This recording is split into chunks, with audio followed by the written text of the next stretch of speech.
Majority Leader. I ask unanimous consent the quorum call be lifted. Without objection. Mr. President, it's been 1 month since President Trump took the oath of office. Since January 20th, the Senate has been hard at work confirming the President's cabinet nominees, 18 confirmed so far. President Trump has more of his team in place today than any president has had at this point since 2001. And we've done this despite obstruction by Democrats. Every nominee has received a fair process, as promised, and the Senate will continue to keep its foot on the gas until President Trump's cabinet table is full. Mr. President, later today, the Senate will vote to confirm Kash Patel to be director of the FBI. Mr. Patel will lead the nation's primary federal law enforcement agency at a critical time. We've seen a heightened threat of terrorism in the homeland. Illegal drugs continue to come across the southern border and take the lives of too many Americans. Violent crime spiked in recent years, and it's still a problem in many parts of the country. And at the same time, the FBI has lost the trust of many Americans who fear the agency has become politicized. Mr. President, Kash Patel has spent his career working in criminal law and national security. He spent his first 8 years after law school as a public defender in state and federal courts in Florida. In 2014, he was brought on as a terrorism prosecutor at the U.S. Department of Justice, prosecuting terrorist organizations like Al-Qaeda and Al-Shabaab. From there, he went to work in national security for the House Intelligence Committee and then in the first Trump administration. He worked on the National Security Council, where he handled hostage rescues, among other sensitive missions. He also served as principal deputy for the acting director of national intelligence and later as chief of staff for the acting Secretary of Defense. Mr. President, as I said, the FBI has lost trust among the American people in recent years. Much of that stems from a perception that politics has infected the FBI's important work. And it's not hard to see why. In just the last few years, the FBI field office in Richmond, Virginia, circulated a memo suggesting that traditional Catholics could be violent extremists. In 2021, the Attorney General infamously instructed the FBI to work with local law enforcement to target parents who attended school board meetings. And of course, there is the FBI's apparent double standard when it comes to investigating President Trump and its repeated failures to cooperate with congressional Republicans. Mr. President, the next director of the FBI needs to focus on rooting out politics so the FBI can enforce the law, uphold the Constitution, and keep Americans safe. The Bureau also needs a renewed focus on empowering the FBI's field office to be good partners to local law enforcement. I'm encouraged that Mr. Patel has the support of the National Police Association, the National Sheriff's Association, and multiple state attorneys general, all of whom will be his partners in law enforcement should Mr. Patel be confirmed. We've unfortunately seen that no community is immune from crime, terrorism, or illegal drugs. And we need all law enforcement working together and focused on the real threats facing our country. I look forward to working with Mr. Patel to restore the integrity of the FBI and get it focused on its critical mission. Mr. President, one of the most significant accomplishments of the first Trump administration was the passage of the Tax Cuts and Jobs Act. This comprehensive bill reduced tax rates for every income bracket, doubled the child tax credit, nearly doubled the standard exemption, or I should say the standard deduction, and enacted pro-growth policies for American businesses of all sizes. And what were the results? A growing economy, higher paychecks for hardworking families, millions of new jobs, small business growth, higher than expected federal revenues. That's right, higher than expected. Government revenues since the Tax Cuts and Jobs Act have exceeded projections by roughly $500 billion. An end to corporate inversions, which is the practice of moving U.S. company operations overseas for tax purposes. Practically every aspect of the U.S. economy was strengthened by this pro-growth legislation. And contrary to what my friends across the aisle like to claim, it was middle-class families, not wealthy Americans, who received the largest proportional benefit of the tax cuts. Now, let me just repeat that, Mr. President. It was middle-class families, not wealthy Americans, who receive the largest proportional benefit of the tax cuts. Working families benefited from this legislation. Working families ended up with more money in their pockets. Working families had more breathing room because of the Tax Cuts and Jobs Act. Anyone who pretends that this wasn't the case is either ignorant of the law or being deliberately deceptive. Mr. President, the income tax cuts for individuals are expiring at the end of this year, along with a key small business tax cut called the Section 199A pass-through deduction. And none of our top priorities for this year, or I should say one of our top priorities for this year, is extending this tax relief. But not just extending it, Mr. President, making it permanent. As I and several other Finance Committee Republicans noted last week in a letter on this subject, and I quote, "A temporary extension of these pro-growth and pro-family policies is a missed opportunity. Businesses need certainty while investing in their companies, and taxpayers should not fear tax hikes due to congressional inaction," end quote. That's it in a nutshell, Mr. President. Hardworking Americans shouldn't have to live in fear of a tax hike every few years. And businesses need a clear picture of the tax outlook so that they can plan for the long term. Mr. President, making the Tax Cuts and Jobs Act permanent would protect hardworking families from uncertainty and ensure that they can keep more money in their pockets. And it would have significant long-term economic benefits. The National Federation of Independent Business reports that making the small business Section 199A deduction permanent would result in the creation of an additional 1.2 million jobs annually, with that number climbing as the law goes on. And the Tax Foundation reports that long-run gross domestic product would increase by a substantial 1.1%. The President has called for making the Tax Cuts and Jobs Act permanent, and I'm committed to ensuring that any tax bill we consider does exactly that. We have a real opportunity to improve the lives of Americans both here and now and for the long term, and we can't waste it. Mr. President, needless to say, drafting major tax legislation takes time. And Senator Crapel, the chairman of the Senate Finance Committee, has been doing an incredible job laying the groundwork for a permanent Tax Cuts and Jobs Act extension. But there's still substantial work left to do to arrive at a bicameral agreement. And we have to take the time to get it and do it right. As we continue to move full steam ahead on this key part of the President's agenda, however, there are other pressing priorities that need to be addressed immediately. When the President's border czar was here last week, he emphasized that the administration cannot sustain its effort to deport criminals here illegally without additional funding. And the last thing we want is to delay other parts of the President's agenda, like border security, while we do the work needed to arrive at a tax agreement that can pass both houses of Congress. That's why the Senate is moving forward on a two-part legislative plan to accomplish our and the President's top priorities. The first bill we consider will address immediate needs like securing the border and other key national security priorities. The second will focus on making tax relief permanent. The budget resolution we are taking up this week will address the border security part of the equation. And then we will take up a second budget resolution for the tax portion. I want to thank Chairman Graham for doing the work to get today's resolution to the floor, and I look forward to passing it later this week. Mr. President, I look forward to taking up that second budget resolution as well in the not-too-distant future to prevent a $4 trillion tax hike on hardworking Americans and making the individual and small business tax relief from the Tax Cuts and Jobs Act permanent. Mr. President, I yield the floor. Mr. President, I ask unanimous consent that the mandatory quorum call with respect to Patel nomination be waived. Is there objection? Without objection. The clerk will report the motion to invoke cloture.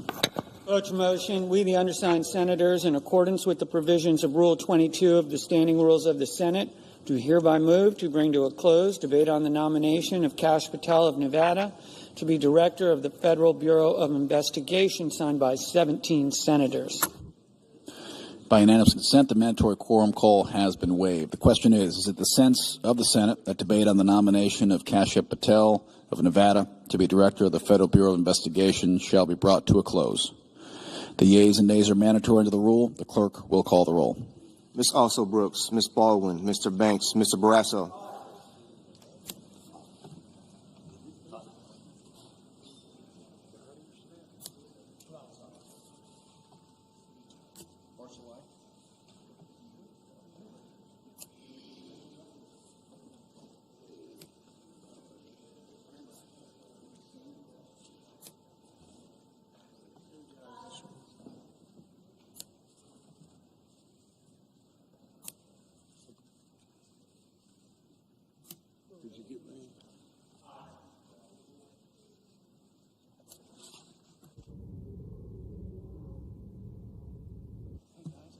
Mr. Bennett.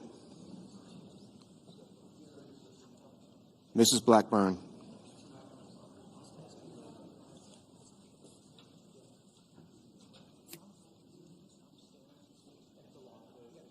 Mr. Blumenthal.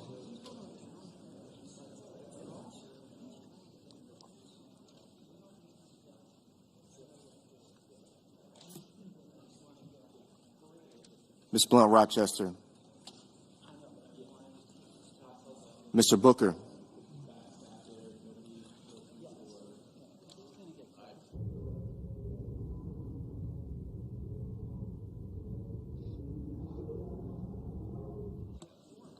Mr. Bozeman.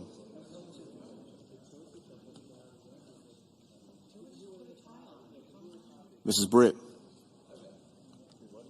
Mr. Budd.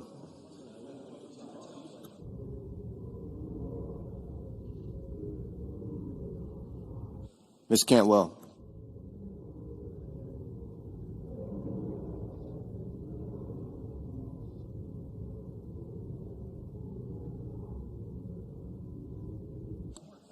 Mrs. Capito.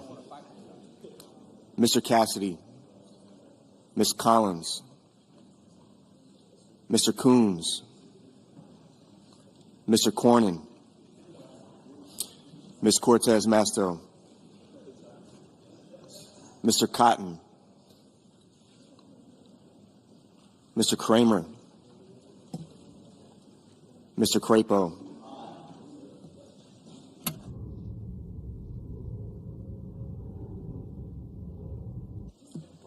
Mr. Cruz. Mr. Curtis.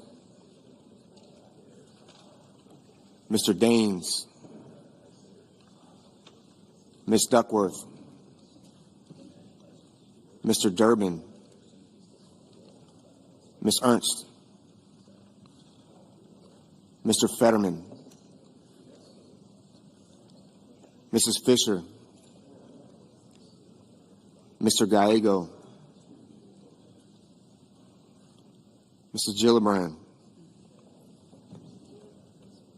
Mr. Graham. Mr. Grassley. Mr. Haggerty.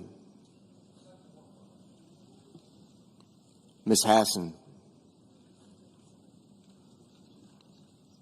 Mr. Hawley. Mr. Heinrich. Mr. Hickenlooper. Ms. Hirono. Mr. Hoven. Mr. Husted. Mrs. Highsmith.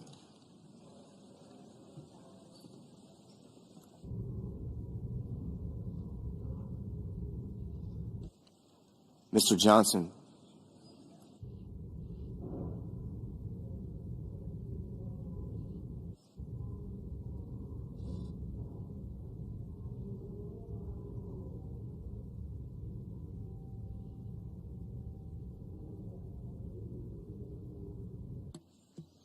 Mr. Justice. Mr. Kane. Mr. Kelly. Mr. Kennedy. Mr. Kim. Mr. King. Ms. Klobuchar. Mr. Langford. Mr. Lee. Mr. Lujan, Ms. Lummis, Mr. Markey, Mr. Marshall, Mr. McConnell, Mr. McCormick, Mr. Merkley, Mrs. Moody, Mr. Moran, Mr. Moreno, Mr. Mullen, Ms. Murkowski, Mr. Murphy, Mrs. Murray,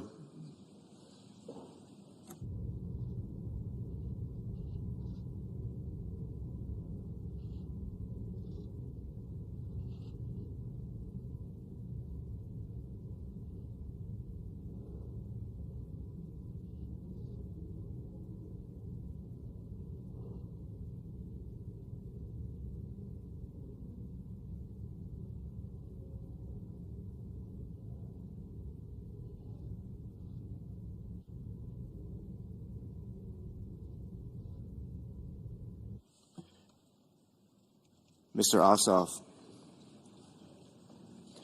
Mr. Padilla, Mr. Paul, Mr. Peters, Mr. Reed, Mr. Ricketts, Mr. Risch, Ms. Rosen,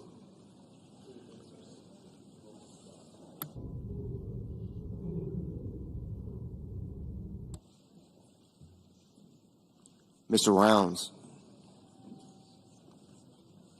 Mr. Sanders,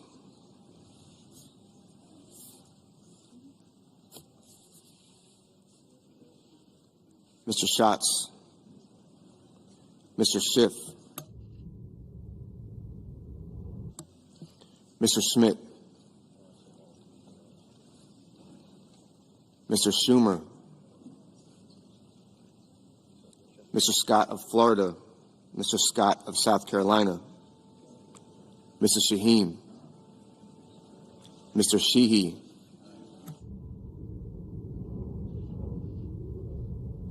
Ms. Slotkin, Ms. Smith, Mr. Sullivan, Mr. Thune,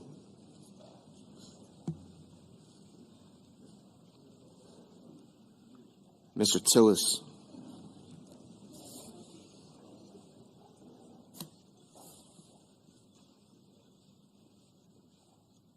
Mr. Tuberville, Mr. Van Hollen, Mr. Warner,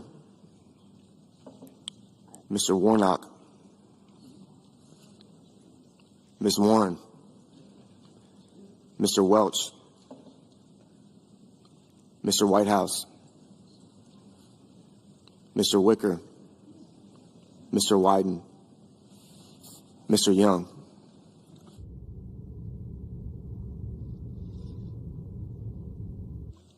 Senators voting in the affirmative: Barrasso, Cotton, Kramer, Crapo, Cruz, Fisher, Justice, Marshall, Moran, Mullen, Rounds, Sheehy, Thune, Tuberville, Wicker. Senators voting in the negative: Blunt, Rochester, Cantwell, Kane, Kelly, Kim, Murray, and Warnock.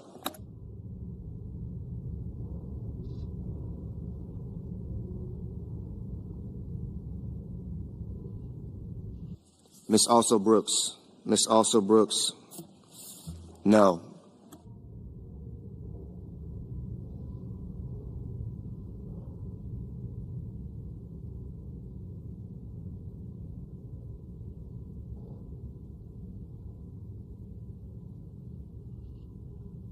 Ms. Baldwin.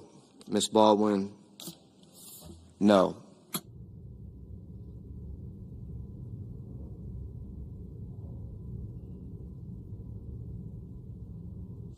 Mr. McCormick. Mr. McCormick, aye.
Mr. Schatz. Mr. Schatz, no.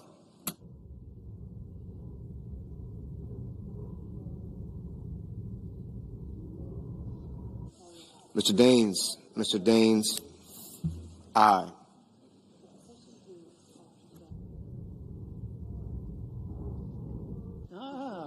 Haven't heard that.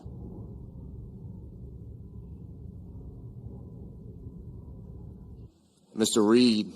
Mr. Reed, no. Ms. Hassan. Ms. Hassan, no.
Mrs. Blackburn. Mrs. Blackburn, aye.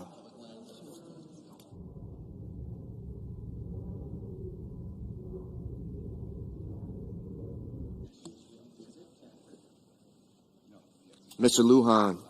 Mr. Lujan, no. Mr. Van Hollen. Mr. Van Hollen, no. Mr. Gallego. Mr. Gallego, no. Mr. Wyden. Mr. Wyden, no. Mrs. Hyde-Smith. Mrs. Hyde-Smith, aye.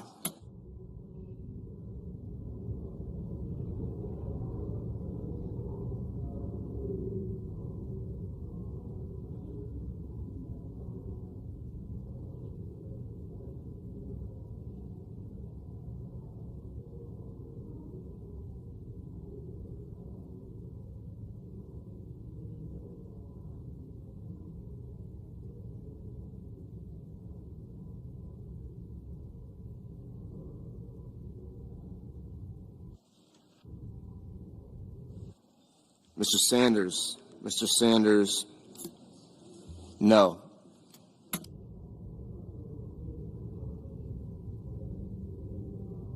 Mr. Curtis. Mr. Curtis, aye.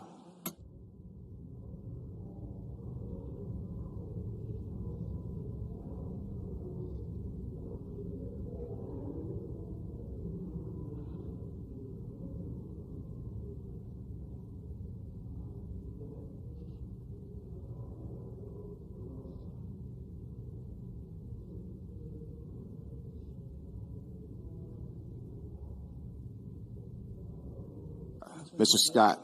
Mr. Scott of Florida, aye.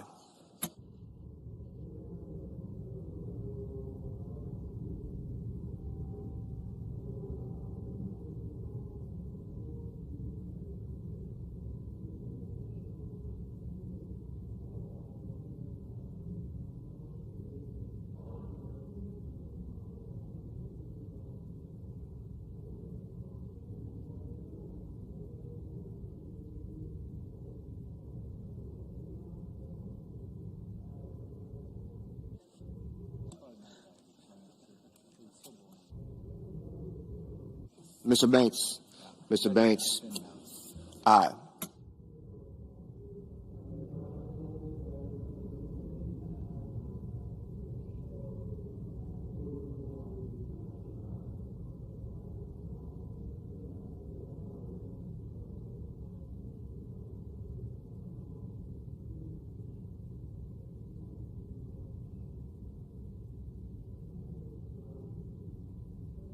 Ms. Warren. Ms. Warren.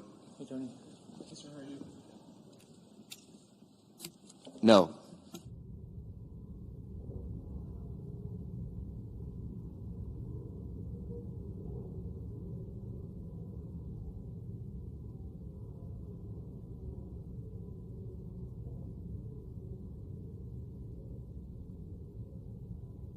Mr. Haggerty. Mr. Haggerty. Aye.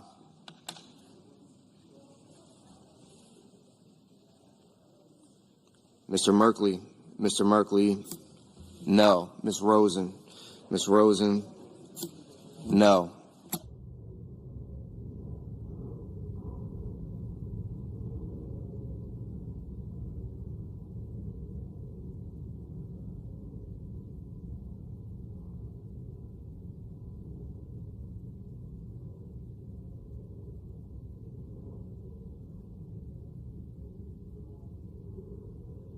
Mr. Bennett. Mr. Bennett. No.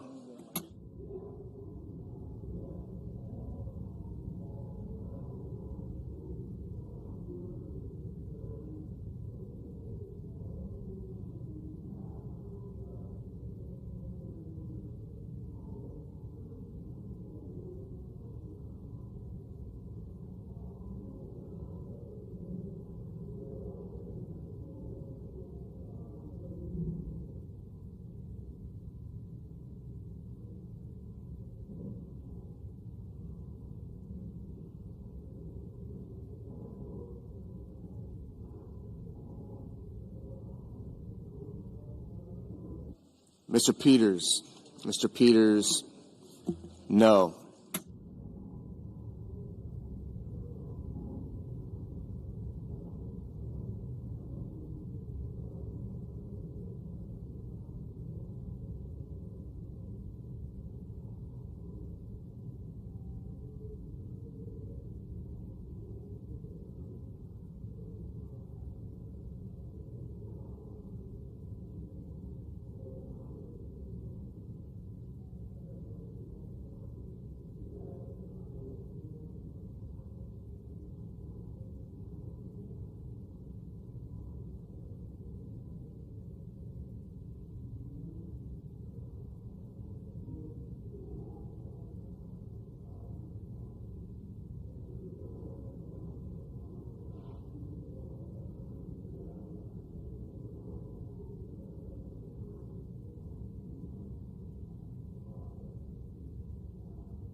Mr. Tillis. Mr. Tillis. Aye.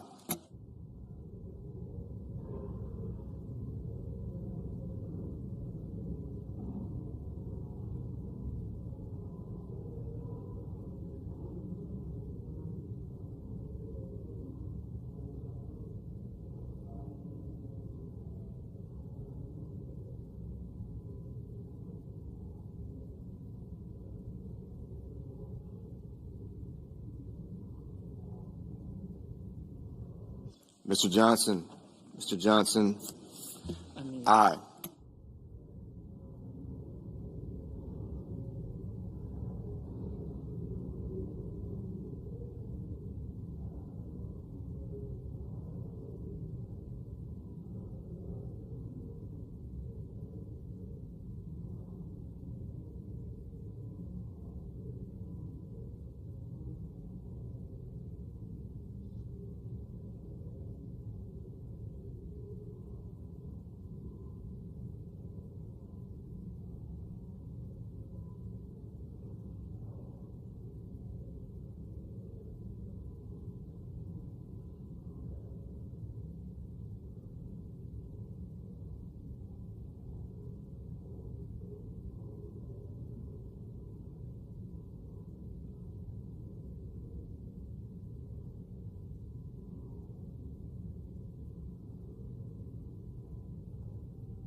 Mr. Budd.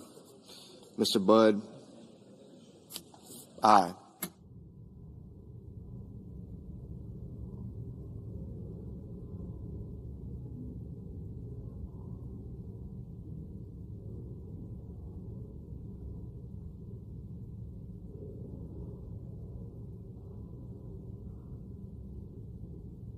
Mr. Lee. Mr. Lee. Aye. Mr. Schumer. Mr. Schumer. No. Ms. Slotkin. Ms. Slotkin. No. Ms. Duckworth. Ms. Duckworth. No.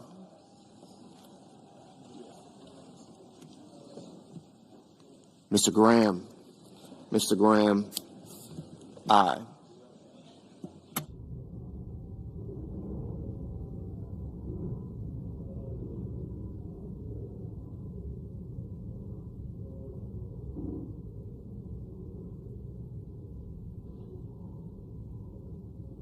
Mr. Young. Mr. Young. Aye.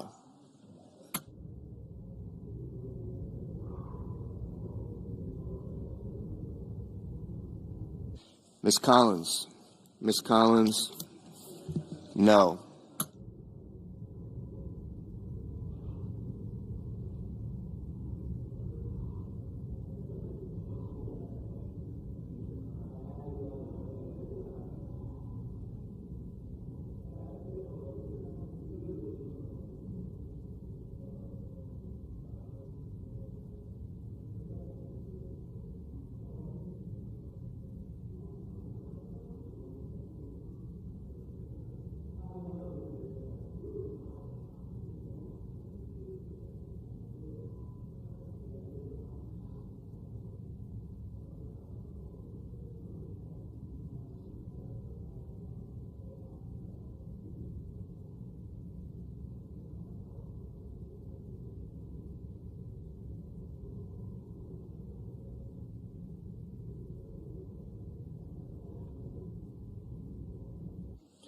Mr. Risch.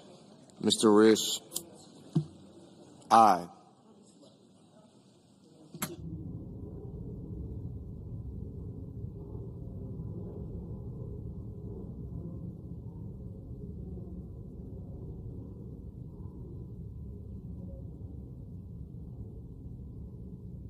Mr. Warner. Mr. Warner. No.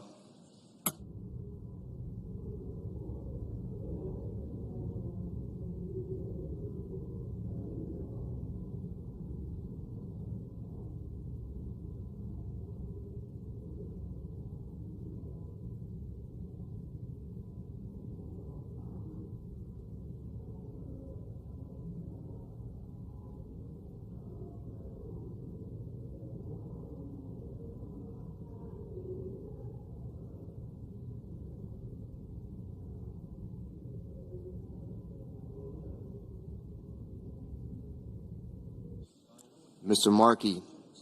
Mr. Markey. No.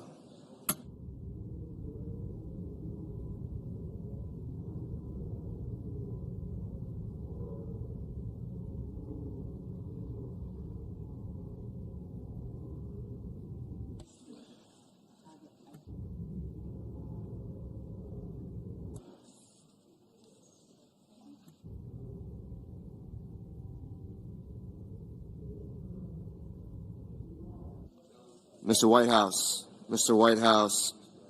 No. Mrs. Moody. Mrs. Moody. Aye. Mr. King. Mr. King. No. Mr. Langford. Mr. Langford. Aye. Mr. Heinrich. Mr. Heinrich. No. Mr. Cornyn. Mr. Cornyn. Aye. Mrs. Britt. Mrs. Britt. Aye. Mrs. Capito. Mrs. Capito.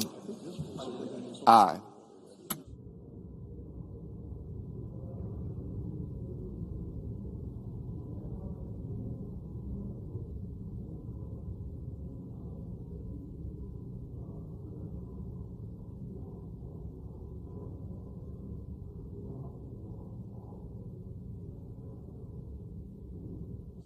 Mr. Moreno. Mr. Moreno. Aye. Ms. Ernst. Ms. Ernst. Aye.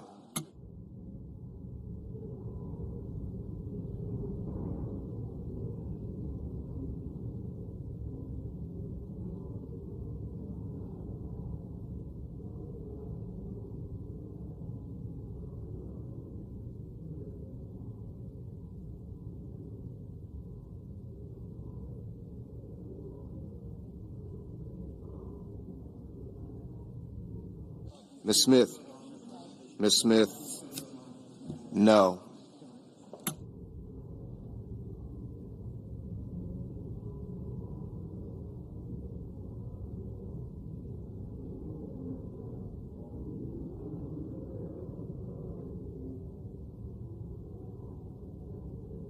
Ms. Cortez Masto. Ms. Cortez Masto. No. Mr. Grassley. Mr. Grassley. Aye.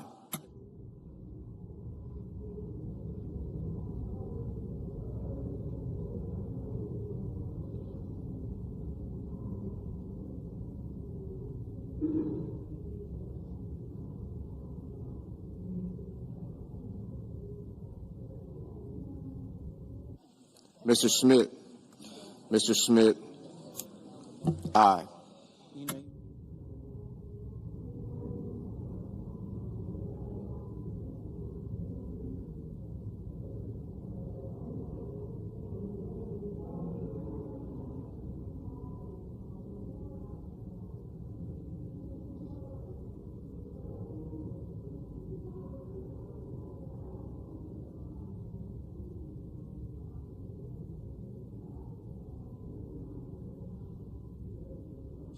Mr. Husted. Mr. Husted. Aye. Mr. Ossoff. Mr. Ossoff. No.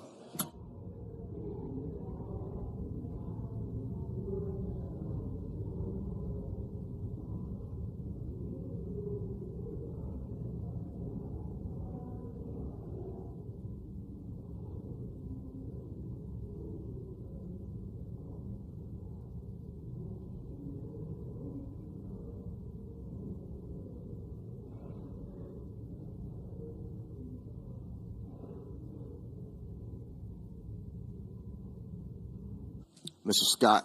Mr. Scott of South Carolina. Aye. Mr. Padilla. Mr. Padilla. No.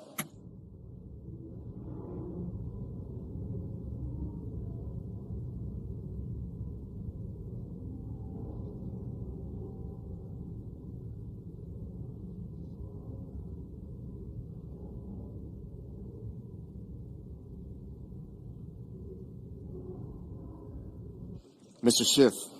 Mr. Schiff. No. Mr. Ricketts. Mr. Ricketts. Aye. Ms. Hirono. Ms. Hirono. No.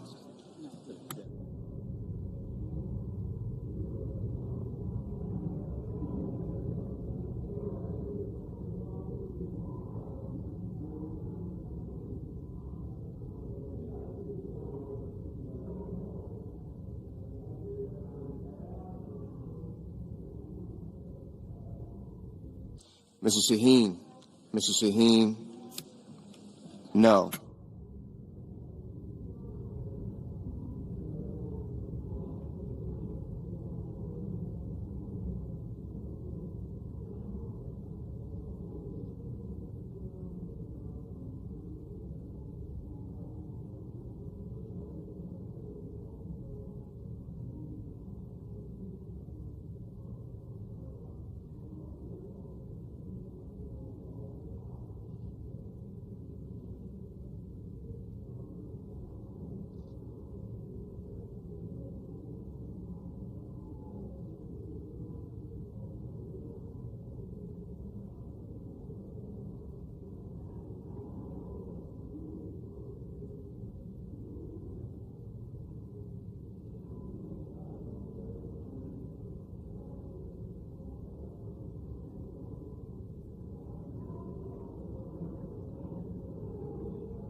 Mr. Kennedy. Mr. Kennedy. Yeah, oh, I'm totally. Aye. And I need to make sure that I don't. Mr. Coons. Mr. Coons. No. Mr. Murphy. Mr. Murphy. No.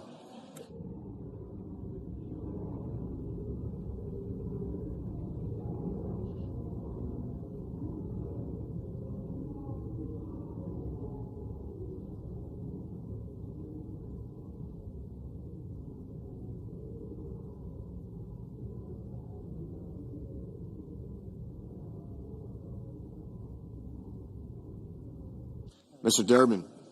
Mr. Durbin. No.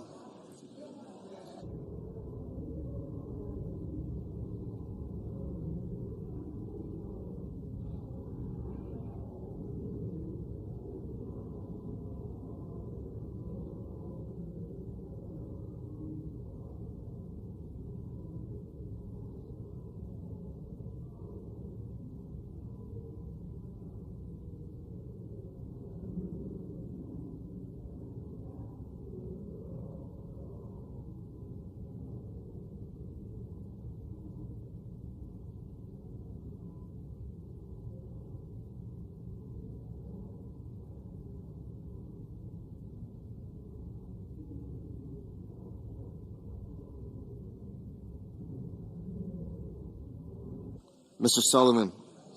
Mr. Sullivan. Aye. Ms. Murkowski. Ms. Murkowski. Aye.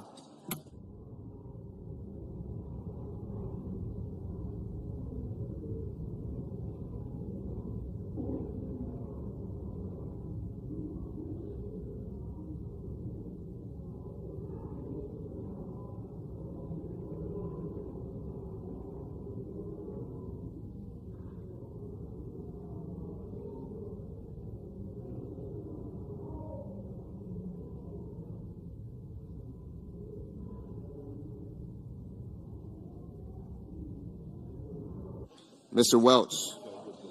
Mr. Welch. No.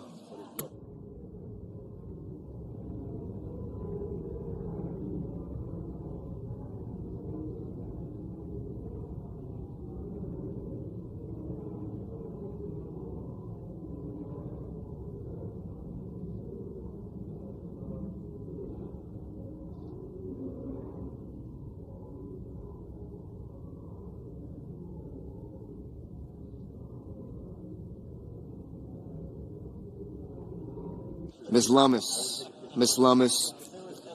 Aye.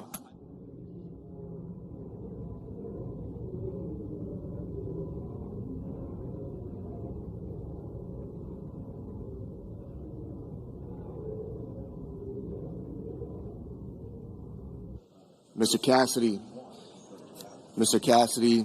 Aye. Mr. Hickenlooper. Mr. Hickenlooper. No.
Mr. Booker. Mr. Booker, no. Mr. Blumenthal. Mr. Blumenthal, no.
Ms. Klobuchar. Ms. Klobuchar, no.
Mr. Hawley.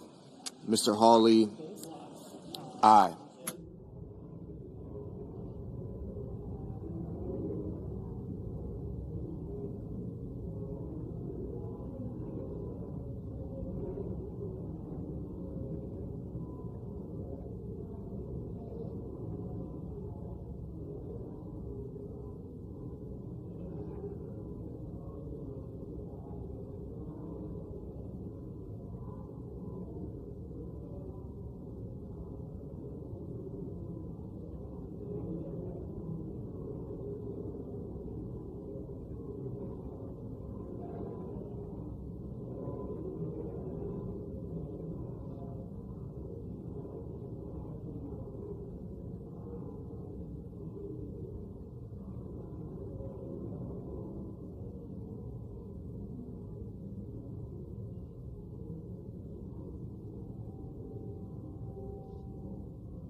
Mr. Hoven.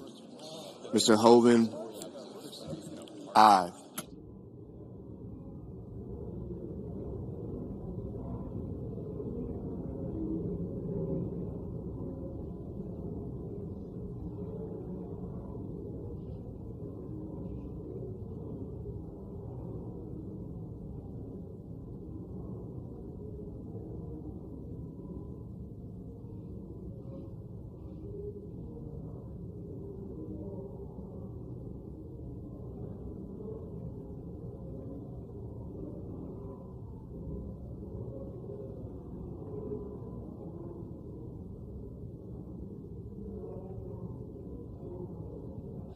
Mr. Paul. Mr. Paul, aye.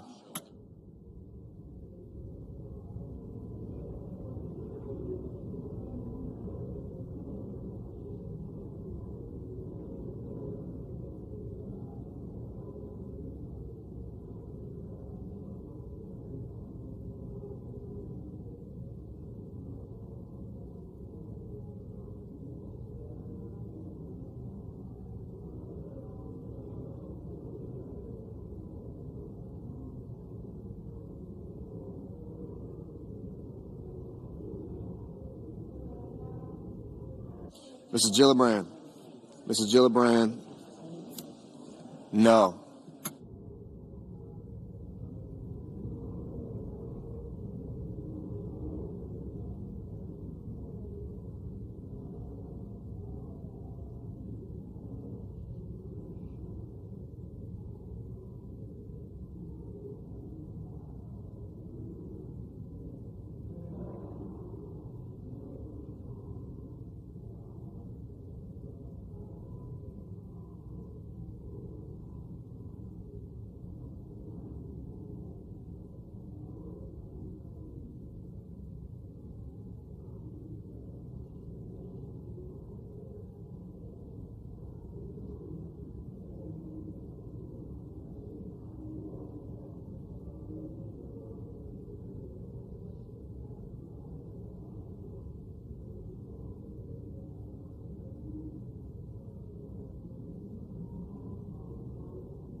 Mr. McConnell.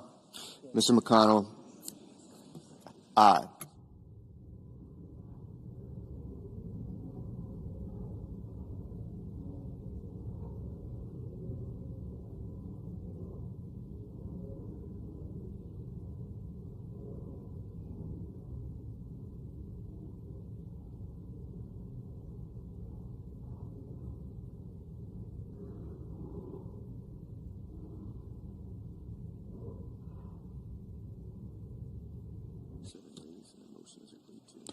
We have 51 yeas, 47 nays. The motion is agreed to.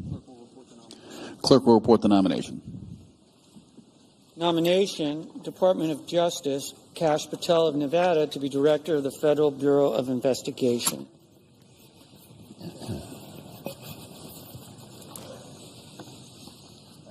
Mr. President. Senator from Kentucky. I've never liked calling too much attention to today's date, February 20th. But I figured my birthday would be as good a day as any to share with our colleagues a decision I made last year. During my time in the Senate, I've only really answered to two constituencies: the Republican Conference and the people of Kentucky.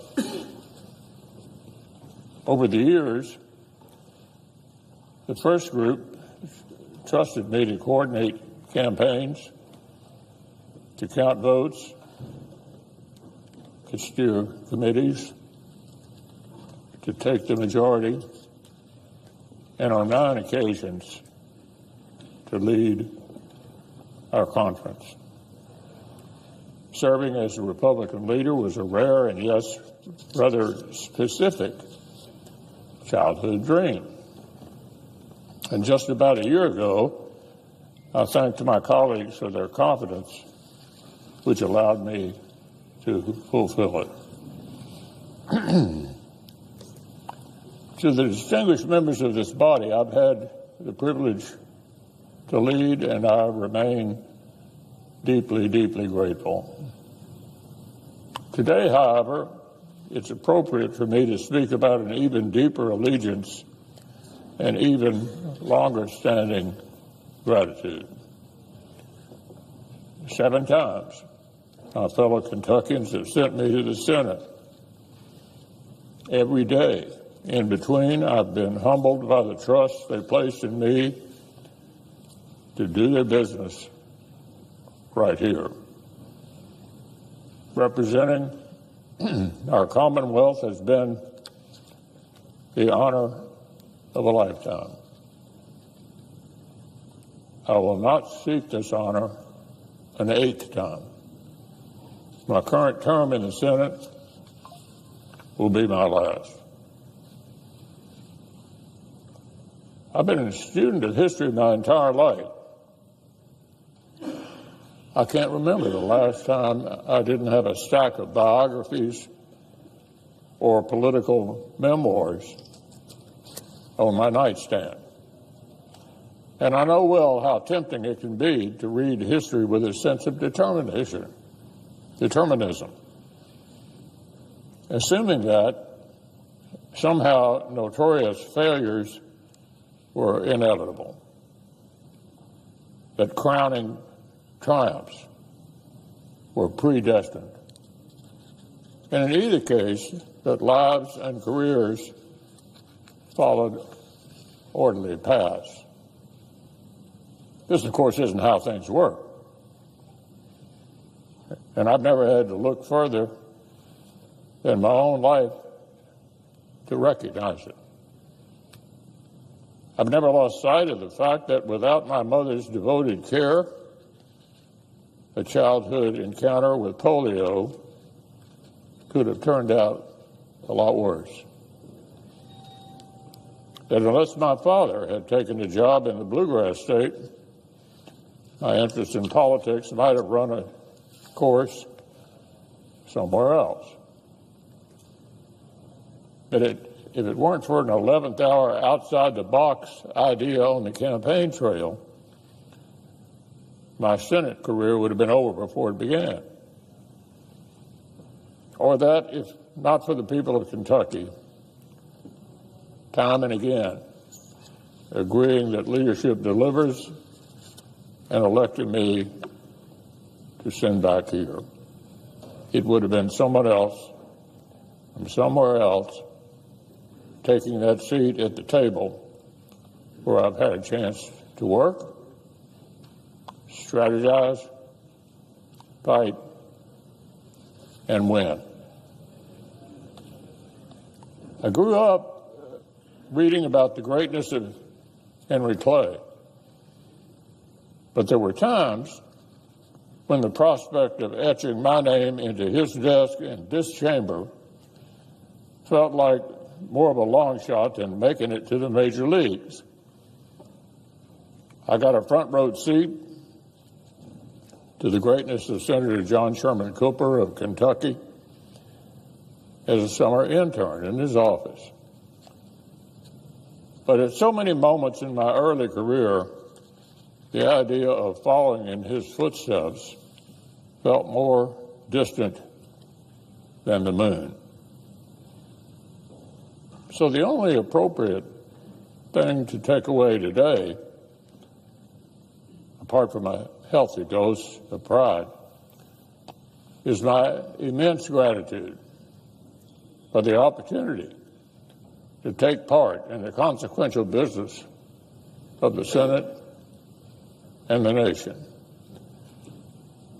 Gratitude to the people I represent, Kentucky's families and farmers and miners and service members and small business owners.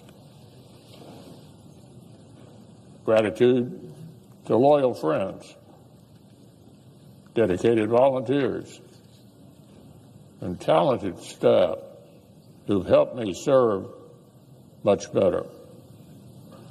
Gratitude to this institution that has repaid my devotion so generously over the years, and to so many colleagues who've become great friends. Gratitude for my family's support. And in particular, my ultimate teammate and confidant of the last 32 years. Elaine's leadership and wise counsel in their own right have made her the most seasoned cabinet official in modern history.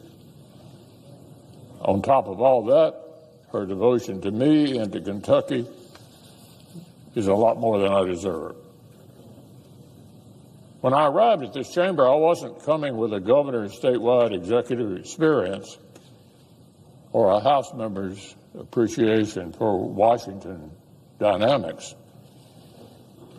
I knew my hometown of Louisville, and I'd spent the previous few years working hard to learn what mattered to folks all across the rest of the Commonwealth. And yet, within weeks of swearing the oath, sure enough, I was here on the floor talking with colleagues from other far-flung corners of the country, discussing solutions to a farm income crisis and infrastructure challenge that affected different states in the same way. I learned quickly that delivering for Kentucky meant finding the ways the Commonwealth's challenges were actually tied to national debates. Seeing to it that major agriculture legislation remembered Kentucky farmers and particularly included when they needed extraordinary assistance, like the tobacco buyout. Making sure that nationwide steps on transportation infrastructure included resources for modernizing the Brent Spence Bridge, which supports billions of dollars in economic activity in Kentucky and the surrounding region. And with the trust of a local community, finishing the task first assigned by President Reagan, the safe destruction of America's legacy chemical weapons at the Bluegrass Army Depot. So efforts like these have spanned the length of my Senate career, and I've been humbled each and every opportunity to help Kentucky punch above its weight. Of course, the Senate has to grapple with foundational questions that reach even more broadly across American life and either further into posterity.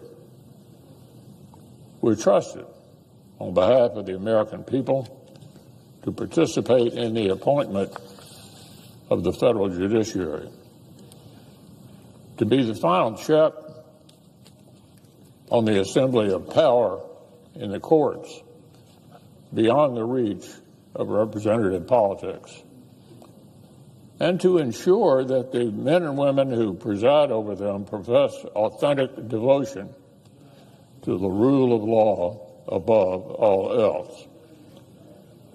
When members of this body ignore, discount, or pervert this fundamental duty, they do so not just at the peril of the Senate, but of the whole nation. The weight of our power to advise and consent has never been lost on me, and I've been honored to perform my role in confirming judges who understand their role. On this floor, there is no place to hide from the obligations of Article 1. the Senate's unique relationship with Article 3, or our role in equipping the powers of Article 2. Here, every debate over agriculture or infrastructure or education or taxes is downstream of the obligations of national security. Every question of policy here at home is contingent on our duty to provide for the common defense. One of the first times I spoke at length on this floor as a freshman, I was compelled to join the debate over strengthening the deterrence of America's nuclear triad. Whether to expand the U.S. military's hard target nuclear capability was an interesting question to pose to someone whose most recent job had been running a county government. But there, of course, was the founder's brilliance at work. The hopes and dreams of every American are tied up in our ability to protect and defend the nation and its interests. Every family traveling abroad and every worker and small business owner whose livelihood depends on foreign trade, they depend in turn on the credibility of America's commitments to friends and the strength of her threats to enemies. In turn, the safety and success of the men and women who volunteer to serve this great nation in uniform depend on the work we do here to ensure that enemies think twice before challenging them, and those enemies never face a fair fight. Thanks to Ronald Reagan's determination, the work of strengthening America's hard power was well underway when I arrived in the Senate. But since then, we've allowed that power to atrophy. And today, a dangerous world threatens to outpace the work of rebuilding it. So lest any of our colleagues still doubt my intentions for the remainder of my term, I have some unfinished business to attend to. In our work, most of us in this body develop an appreciation for the Senate itself, its written rules, its collegial norms, its pace of play. And yet so often I've watched colleagues depart venting their frustration at the confines of the institution or mourning what they perceive to be decline of its norms. Regardless of the political storms that may wash over this chamber during the time I have remaining, I assure our colleagues that I will depart with great hope for the endurance of the Senate as an institution.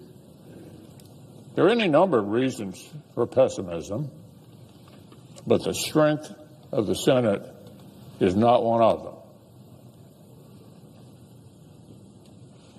This chamber is still the haven where the political minority can require debate. It's still the crucible in which jurists are tested for their fidelity to upholding the Constitution and lives and laws as they were written. The Senate is still equipped for work of great consequence. And to the disappointment of my critics, I'm still here on the job. I yield the floor. Mr. President. Senator, North Carolina. Mr. President, I ask unanimous consent that the members and staff and spectators in the gallery be allowed to applaud for a period not to exceed 30 seconds. Is there objection?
Mr. President.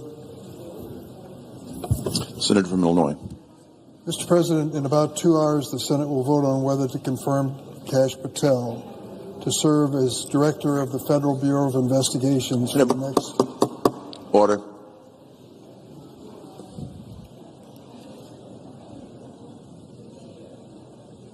To serve as Director of the Federal Bureau of Investigations for the next 10 years. 10 years, Mr. President. If Senate Republicans confirm Mr. Patel, I believe they will come to regret this vote, probably sooner rather than later.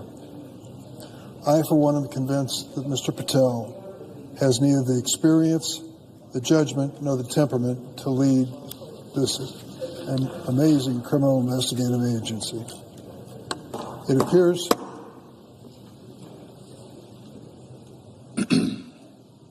appears my Senate Republican colleagues are ignoring the many red flags in Mr. Patel's record, probably because they fear retribution from the President and Mr. Musk. Let me be clear. This is not a partisan issue. During my time in the Senate, I have voted for 4 FBI director nominations before this one.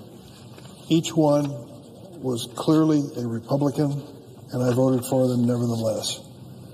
Historically, the Federal Bureau of Investigation has been apolitical. I oppose Mr. Patel because he is dangerously politically extreme. He has repeatedly expressed his intention to use our nation's most important law enforcement agency to retaliate against his political enemies. Even before President Trump took office, Mr. Patel announced that he would force out FBI Director Chris Wray, who he nominated in his first term before firing the former FBI Director Jim Comey. The director is the only political appointment at the FBI. Congress took steps to ensure that this agency remains as apolitical as possible by providing for a single term of 10 years for a director and subjecting the appointment to the advice and consent of the Senate. 50 years ago, we made this reform. We may see it all fall to ashes today. But as we have seen for weeks now, the Trump administration purge of the FBI is a political exercise that is spread to service career officials. There's an association of FBI agents, and the 2 leaders of that association came to see me recently in my office to talk about this situation. Both of them are women. One is serving 17 years in the career job at the FBI, and the other 22. They were quick to add that their fathers had been FBI agents before them. It was clearly in their blood. They came to tell me about the situation at the FBI today because of this transition and because of the prospect of Kash Patel heading their agency. They said morale has never been lower. They've gone through many of them, gone through many presidential transitions, and have never seen anything like this. The declaration that is required now of FBI agents as to whether they were participating in the investigation of the January 6 rioters who assaulted this United States Capitol building. Let's be honest about what's going on here. There's an effort to have Soviet-style historical revision. The Trump administration and the people that they're pushing into leadership have to basically pass a loyalty oath in terms of the outcome of the previous presidential election and what happened on January 6th. They were somehow asked to ignore the obvious that we see on videotape over and over again. The rioters assaulted this Capitol. It was so dangerous that the Vice President of the United States, sitting in your chair, was physically removed by the Secret Service for fear that he was going to be hurt if he stayed in that position. Those of us who are on the floor of the Senate on January 6th were asked to evacuate this chamber as quickly as possible. This was not simply a question of tourists getting out of line. These people who assaulted this U.S. Capitol building were hell-bent on stopping the constitutional process of counting the electoral votes in the 2020 election. And now, FBI and others are being asked to say the opposite, that this wasn't somehow a breach of law, a horrendous, terrible chapter in the history of this country, and that there was danger afoot. Because the president has given a sweeping pardon to the 1,600 who were prosecuted for trespass, seditious conspiracy, the use of firearms in the Capitol, and the like, we are supposed to somehow discount this as a significant moment in American history. It was. And for the FBI agents who participated in the investigation of that day, I say they were doing their job, and they did it well. And now to remove them from the FBI because of that has obviously hurt the morale of the FBI agency and made them stop and wonder what the future holds for them if another president comes in with another political agenda. Will they be the victims again? As we've seen for weeks now, the Trump administration's purge of the FBI is a political exercise that has spread to senior career officials. In the FBI long history, this has never happened before. This purge has dramatically weakened the FBI's ability to combat national security threats and has made America less safe. Senior leaders with collectively hundreds of years of experience have been forced out, creating a leadership vacuum. Thousands of line agents fear losing their jobs simply because they were assigned to work on cases involving the January 6th attack on President Trump. I have heard directly from FBI agents who now fear for their safety and the safety of their families. To understand why, let me tell you about a January 6th rioter named Edward Kelly. Mr. Kelly was convicted of assaulting law enforcement during the attack on the U.S. Capitol. We saw it, didn't we? In terms of videotapes that show our law enforcement agents trying to stand their ground in this Capitol building, being beaten back and assaulted by these mobs. Mr. Kelly was convicted of assaulting law enforcement, and he was given a full and unconditional pardon by Donald Trump. But Mr. Kelly has also been convicted in his home state of Tennessee of conspiracy to murder the FBI agents who investigated his role in the January 6th attack. Understand this. Now he is arguing that President Trump's blanket pardon of Mr. Kelly should cover his attempt to kill FBI agents.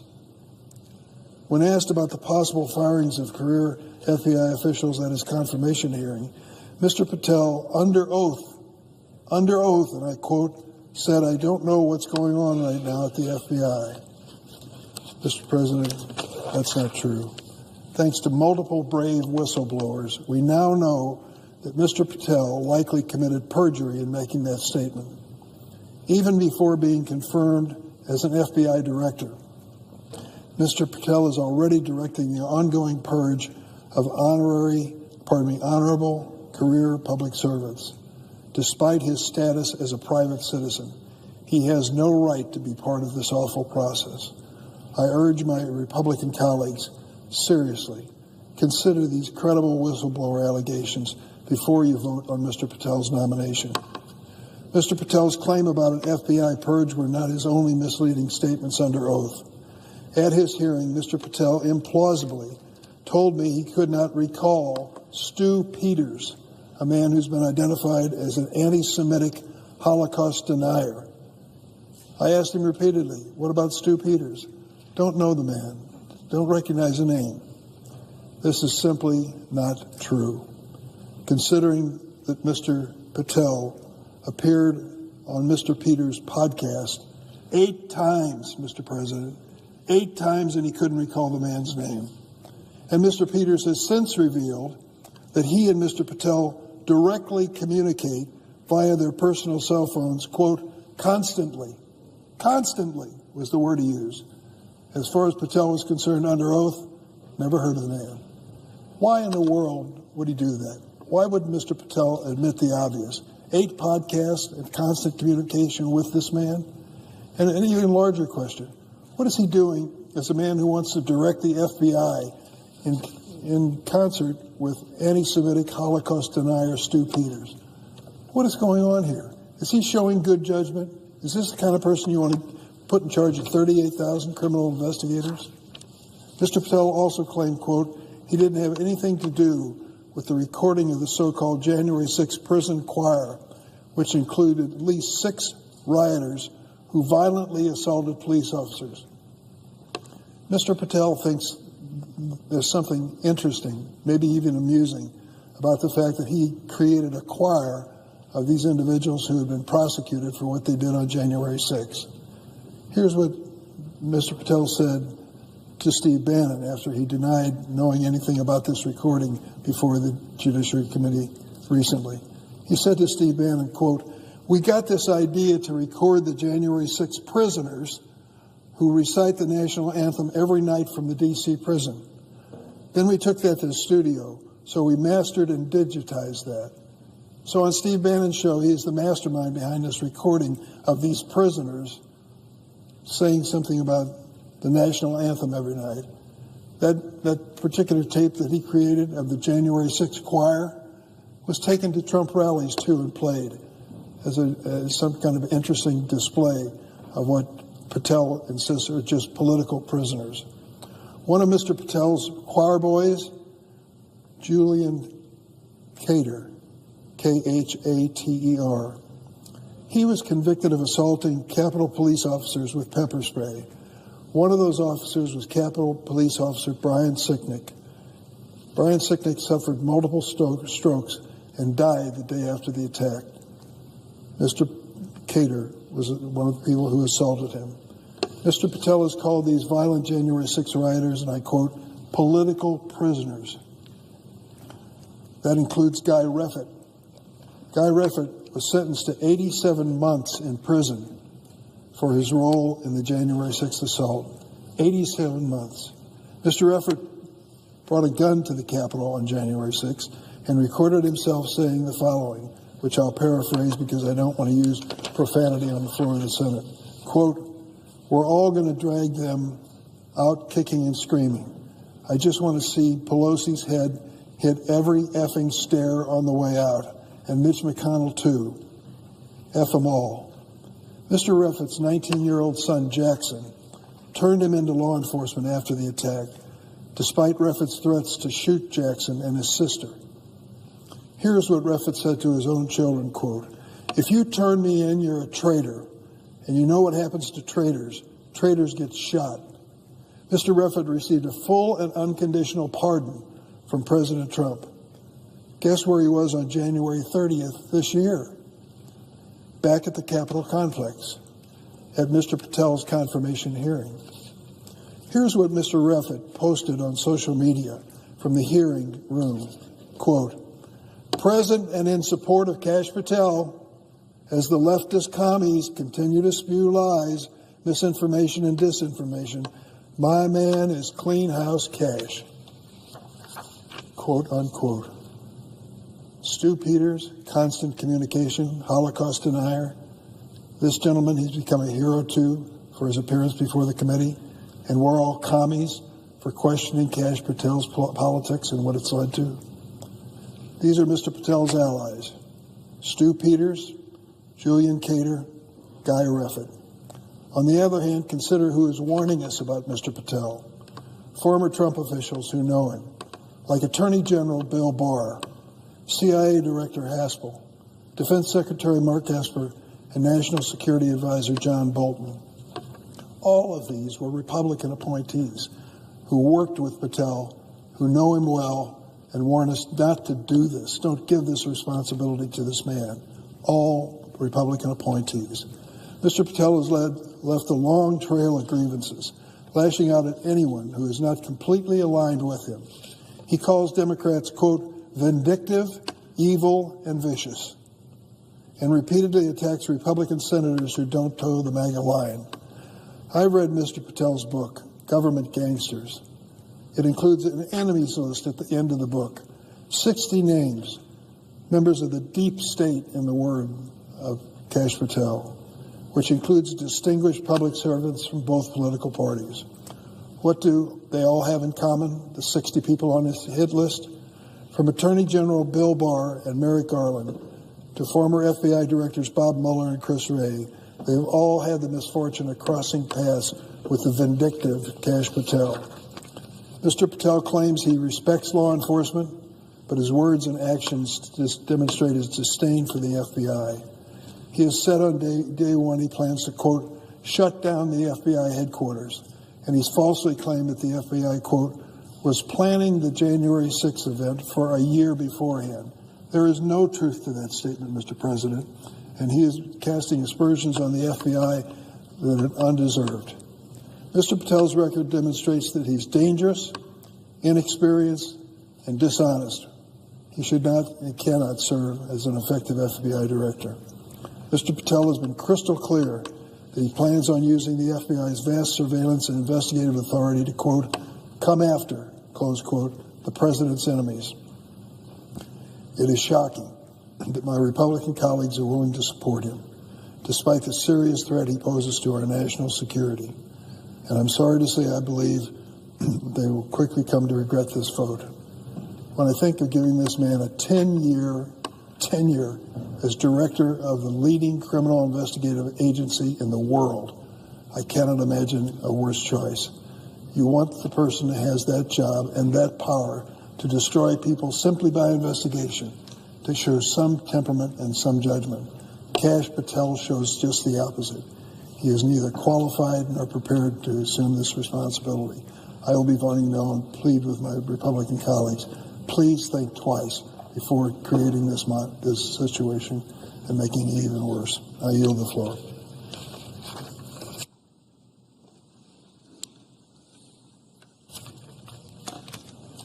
Mr. President. The senator from California is recognized. Mr. President, I too rise today to oppose the nomination of Kash Patel to serve as director of the Federal Bureau of Investigation.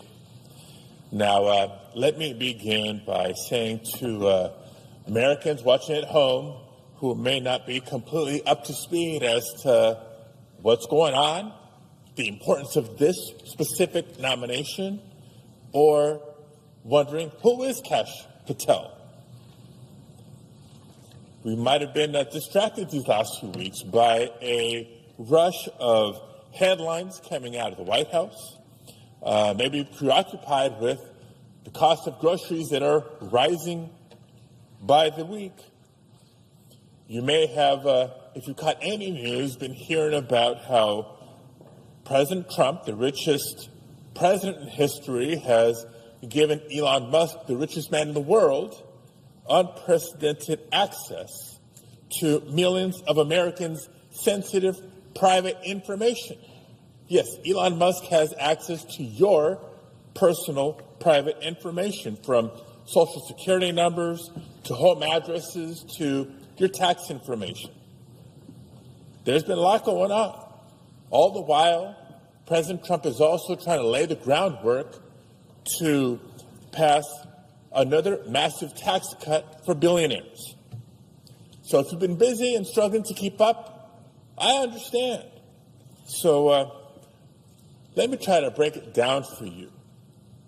Only in the year 2025, when Donald Trump seems to have a headlock on the Republican Party, could a nominee this extreme and this unqualified be considered or confirmed to lead the FBI? No party of Reagan would ever support this big a threat to American freedom and our national security. No party of Lincoln could ever support this big a source of division among Americans. And yet, here we are, pretending as if a man who promised to shut down the FBI headquarters on day one and turn it into a museum for the deep state is now fit to lead the FBI. You see, time and again, Kash Patel has shown that his loyalty lies not with the rule of law, but with Donald Trump. Why? Because he knows that Donald Trump is his cash cow. Trump is Kash Patel's ticket to selling more books. It's his calling card to try to book the next podcast interview, and certainly key to landing his next job. Frankly, it's a pattern we've seen from all too many of the nominees that Donald Trump has picked for his second administration. These are people whose sole qualification is allegiance to Trump. This should disqualify any nominee, but it's particularly concerning for a nominee slated to lead the nation's premier law enforcement agency. When it comes to protecting the security of our nation, there is no room between patriotism and patronage. The American people need and deserve a public servant who is 100% committed to the around-the-clock safety of the American people. Unfortunately, through his actions over the course of the last several years, his conduct this past month before the Senate Judiciary Committee, Kash Patel has demonstrated a dangerous lack of judgment, lack of preparation, and lack of independence. He's shown that he's either unwilling or unable of putting politics aside in order to protect the American people and uphold the Constitution should he be confirmed to lead the FBI. And throughout his career, he's shown a clear pattern of loyalty to Trump and of self-dealings at the expense of the American people. That includes undermining the FBI's work in order to protect Trump from investigation, profiting off of conspiracies about a, quote, deep state, and promoting an enemies list targeting public servants, selling picture books to spread conspiracy theories to children about the 2016 election, endangering the lives of American service members after inserting himself into a hostage rescue operation,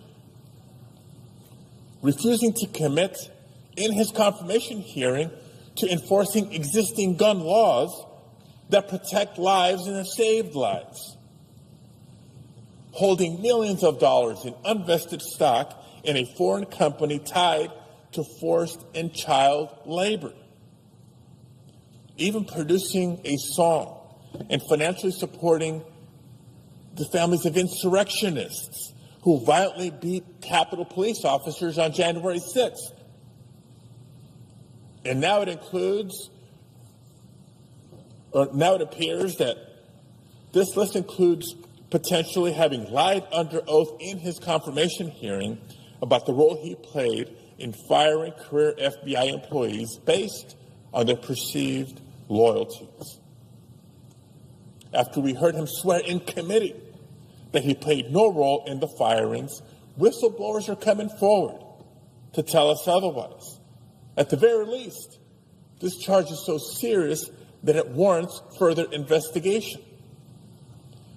Colleagues, stretching the truth or potentially outright lying may score on points with President Trump, but as director of the FBI, it will only put American lives at risk. Think about it. To all the Americans who might be watching from home, you wouldn't put an arsonist in charge of a fire department, would you? But with Kash Patel atop the FBI, that's exactly what we'd get. Career law enforcement will continue to be purged.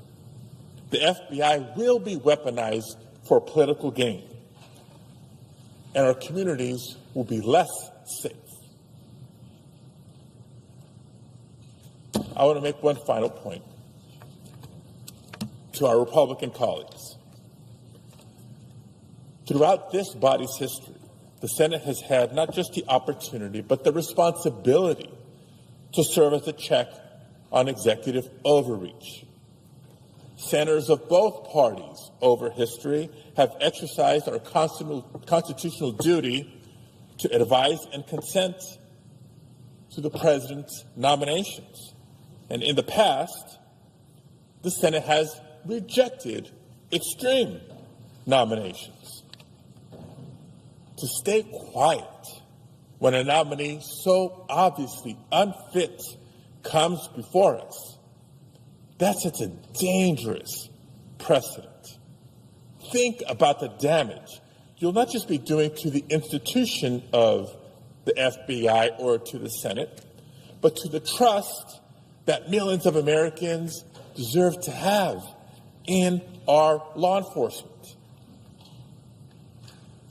But more important than that, today, consider this, that someday in the future, possibly the near future, when a loyalist FBI director abuses the position and fails to protect the American people, it won't just be Kash Patel that will be held accountable. It won't just be President Trump we will try to hold accountable. It will be every member of this body who supported his nomination that will also be held accountable. So I invite you, I encourage you to have the courage to say no to Trump because lives are on the line. Have the courage to stand up and protect your constituents, protect the American people. Stand up, do the right thing, vote no on this nominee. Thank you, Mr. President. I yield the floor.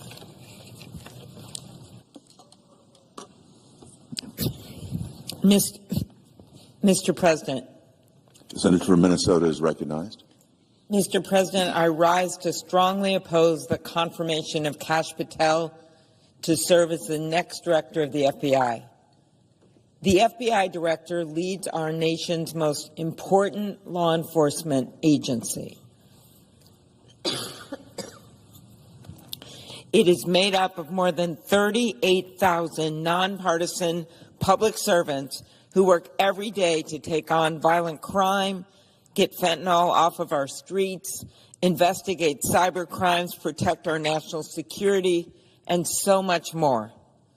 The Bureau's motto is fidelity, bravery, integrity. And its director must be someone who embodies those core values above all else. That is not Kash Patel. Let's start with fidelity. The FBI director's loyalty is not to the president. It is to the truth, the Constitution, the American people. But Mr. Patel has made it clear that his only loyalty is to the president. Mr. Patel has threatened to come after the president's critics. On one podcast in December of 2023, by the way, that's 2023, just a few years ago, not 2 decades ago, not when he's in high school. In 2023, he said, and I quote, "We're going to come after you, whether it's criminally or civilly. We'll figure that out. But yeah, we're putting you on notice."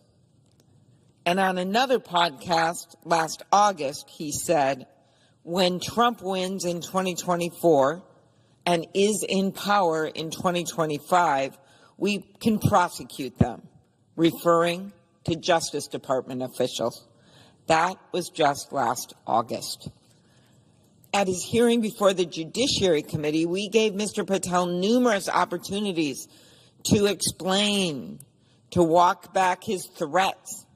He chose not to, nor did he try to explain his so-called deep state list of former government officials, including many Republicans who served under the president's first term. This list of his deep state government gangsters, as he called them, list included former Defense Secretary Mark Esper, former CIA Director Gina Haspel, former National Security Advisor John Bolton, and former Attorney General Bill Barr. Bill Barr, who had received so many compliments from people in this body, from so many Republicans, including the chair of the Judiciary Committee.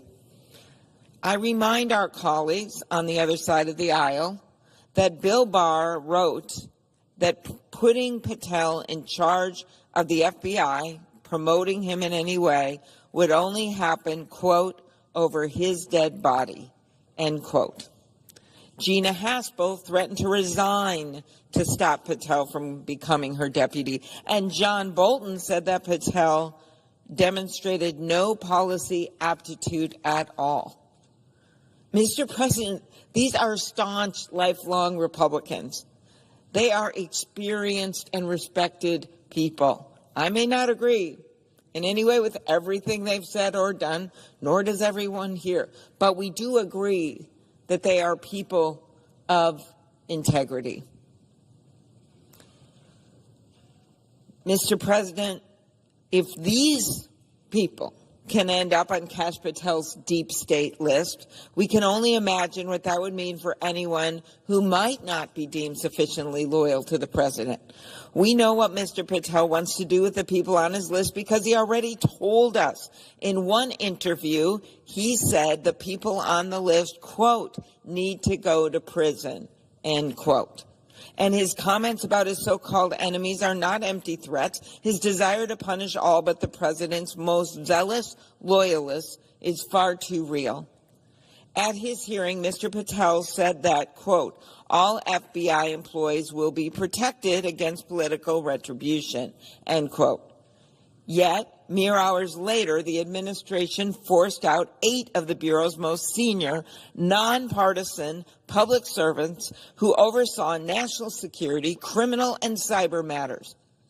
One day later, an email was sent to FBI employees requesting a list of everyone who had worked on January 6 cases, quote, to determine whether any additional personnel actions are necessary, end quote. It wouldn't matter if it's just a brand new person who gets assigned to a case or a senior person. It doesn't matter if these people were prosecuting people, investigating people that actually tried to do us harm in this chamber, chased down former Senator Romney in the hall. That all happened. Destroyed offices of the parliamentarian and others, cut police officers' faces and injured them. And then, when in any crime scene you'd have it investigated, this guy, Kash Patel, is questioning those FBI employees that were simply assigned to the case to work on them. This is not the person we should be putting in charge of the FBI. And I know my colleagues know this. So many of them that were there at the time supported Christopher Wray. I voted for Christopher Wray. He was Donald Trump's choice to run the FBI, but I thought that he would be a man of integrity, and he was. I will also note that applications to the FBI have tripled since he's been in office during that time period because he's improved morale, they've been doing their job, and people want to go work there.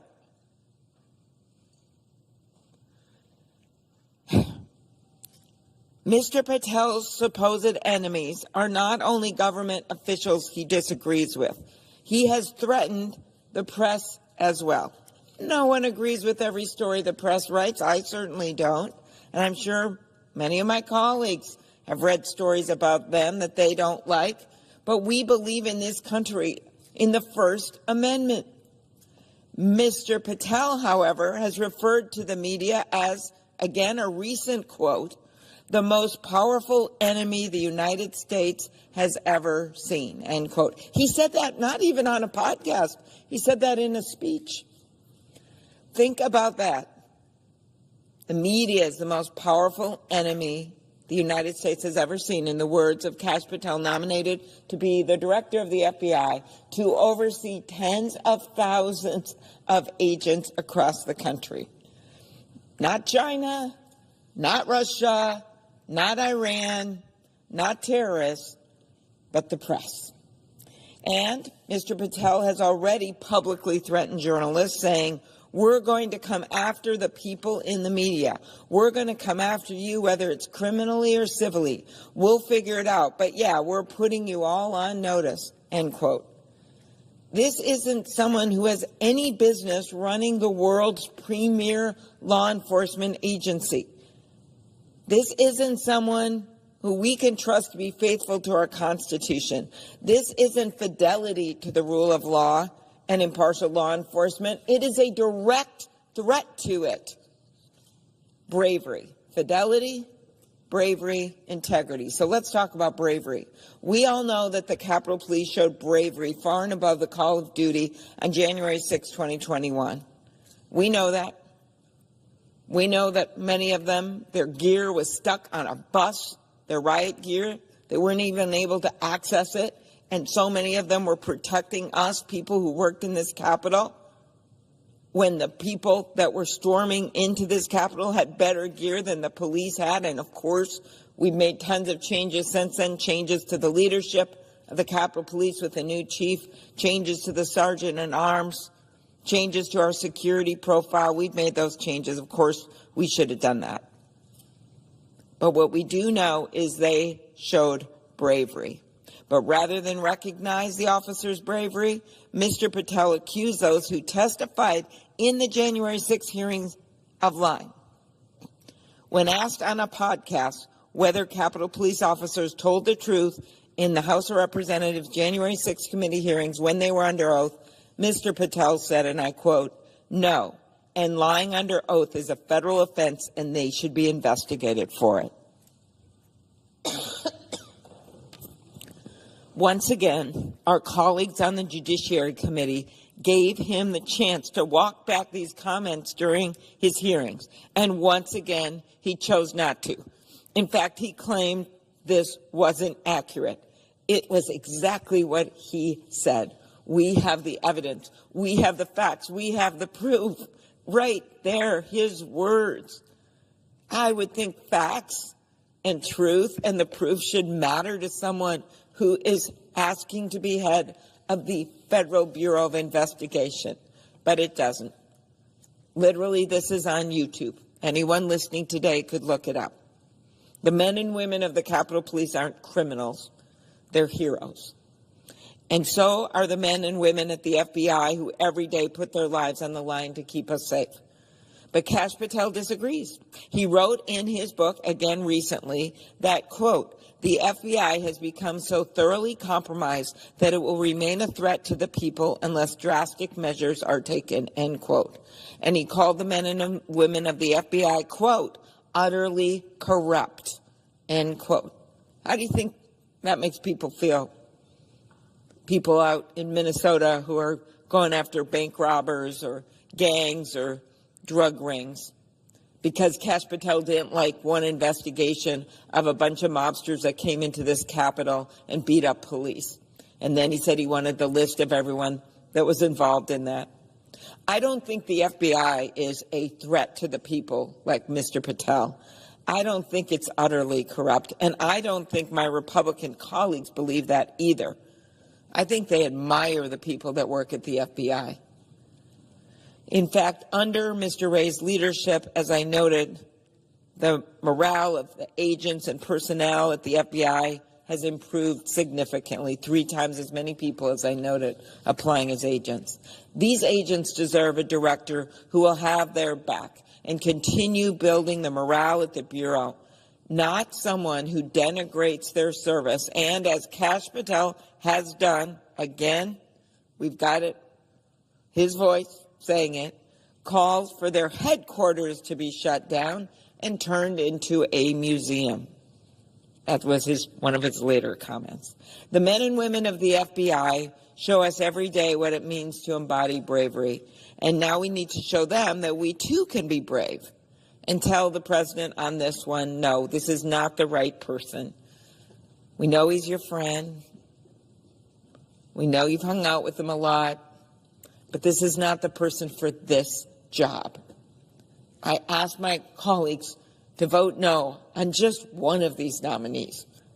I voted yes on some of them. I looked at their credentials. I made a decision. Maybe it wouldn't have been the first person I picked. But I voted yes on some of them. I asked them to vote no on Kash Patel. Integrity, FBI, integrity, I. The FBI runs on facts. It runs on truth. Without truth, the whole system breaks down. And in his hearing, Mr. Patel made clear why Americans should be so concerned about putting someone in charge of the FBI who clearly does not have the integrity the job demands. Mr. Patel did not even have the integrity to stand by his own words that we had on YouTube. Instead of disavowing or providing explanations for his past statements, he repeatedly misled the committee, dodged questions, and claimed ignorance. claimed he didn't remember things he'd said just a few months before. Why would you want someone in the FBI doesn't remember things they said only a few months before? This is irresponsible at best and deceitful at worst. The director of our nation's most powerful law enforcement agency must be forthright and trustworthy. He must follow the facts and carefully analyze evidence before drawing conclusions. Unfortunately, Mr. Patel has proven that his allegiance is to the president, not to the truth. Mr. President, independence of the FBI from the White House is critical. We recently saw courageous prosecutors stand up for an independent justice system. They resigned instead of carrying out politicized orders from the administration. These were not liberal lawyers. These were not members of the resistance. The acting U.S. Attorney for the Southern District of New York, Danielle Sassoon, was a Federalist Society member and a clerk to Justice Scalia. She is a rising star. She is so respected. She has taken on major cases and won against criminals time and time again. And she gave up the position of the acting head of one of the most incredible prosecutor's office in the country, the Southern District of New York. And the lead prosecutor of the case, Hagan Scotton, was a decorated Iraq war veteran. He clerked for Justice Roberts and Justice Kavanaugh when Justice Kavanaugh was on the Court of Appeals. In his resignation letter, he wrote, "I expect you will eventually find someone who is enough of a fool or enough of a coward to file your motion, but it was never going to be me." I think we should think about those words when we take our votes. I expect you will eventually find someone who is enough of a fool or enough of a coward to file your motion, but it was never going to be me. My Republican colleagues need to show some of the same courage as these public servants. They need to stop acquiescing and stand up to this assault on our justice system. And a good place to start is by voting against Patel. The fact is, federal law enforcement and the American people deserve a director who embodies the Bureau's model: fidelity, bravery, and integrity. I will be voting no on his confirmation, and I asked our Republican colleagues to join me in standing up for justice and standing up for the rule of law. Thank you, Mr. President, and I yield the floor. Mr. President. The senator from Hawaii is recognized. Mr. President, as the leading law enforcement agency in our country, the FBI does critical work every single day to keep our nation, to keep us safe. From counterterrorism and counter-trafficking to fighting cyber attacks and so much more. At a time of global instability, FBI agents are working day in and day out to protect us from threats, both foreign and domestic. But today, the FBI and the Department of Justice face a crisis caused not by any outside threat, but rather by the men and women tasked with leading these agencies. Instead of focusing on potential attacks, hacks, or violent criminal enterprises, we have a DOJ and FBI that have been turned inward on themselves. In just the last month, dozens of senior career FBI and DOJ employees have been purged en masse by President Trump and his administration. Hundreds of thousands of the prosecutors and FBI special agents and analysts may be next. In fact, I shouldn't use the word may, will be next. Purging hardworking and dedicated civil servants does nothing to make us safe. In fact, it does just the opposite. Attorney General Bondi recently announced the creation of a, quote, weaponization working group, end quote, only continues this trend. Through this working group, She is doing what she told us she would not do in her confirmation hearings. She is, quote, investigating the investigators with this working group, and I expect next to be prosecuting the prosecutors. I fear what a DOJ and FBI focused inward on themselves mean for the safety and security of our nation. Which brings me to Kash Patel, President Trump's nominee to lead the FBI. For many reasons, Mr. Patel is not the man to answer the many challenges of the moment. Mr. Patel spent his nomination hearings avoiding every hard question, not even the hard questions. I asked him, for example, if he would investigate people on his 60 people on his deep state list. He would not say no. It's pretty clear. This list, and I suspect it's a growing one, but the 60-person list are all the people who are not sufficiently loyal to President Trump. So it has many Republicans on the list. And what the heck is he planning to do with that list? Believe me, it's not because they're going to be commended for the work that they did. I asked him in his hearings whether he profited from selling supplements to detox the COVID-19 vaccine. Supplements he promoted on his social media channels. He did not answer. I asked him if Donald Trump lost the 2020 election. He would not answer. He claimed not to know an anti-Semitic extremist named Stu Peters, despite the fact that he appeared in this person's program 8 times. He tried to claim no involvement with the January 6th choir made up of inmates serving in prison for their part in the violent insurrection on January 6th at the Capitol. And of course, we all know all of these inmates have been pardoned en masse by the president. He claimed no involvement with this choir, despite promoting them and hawking their merchandise for years. He was unwilling to provide any details about his grand jury testimony related to the January 6th insurrection, testimony he had to be compelled to give after taking the Fifth Amendment. And of course, Mr. Patel has the same rights as any American to plead the Fifth. But we have an equal right to ask him, as the nominee for the FBI director, no less, why he did so, and to learn what his ultimate testimony was.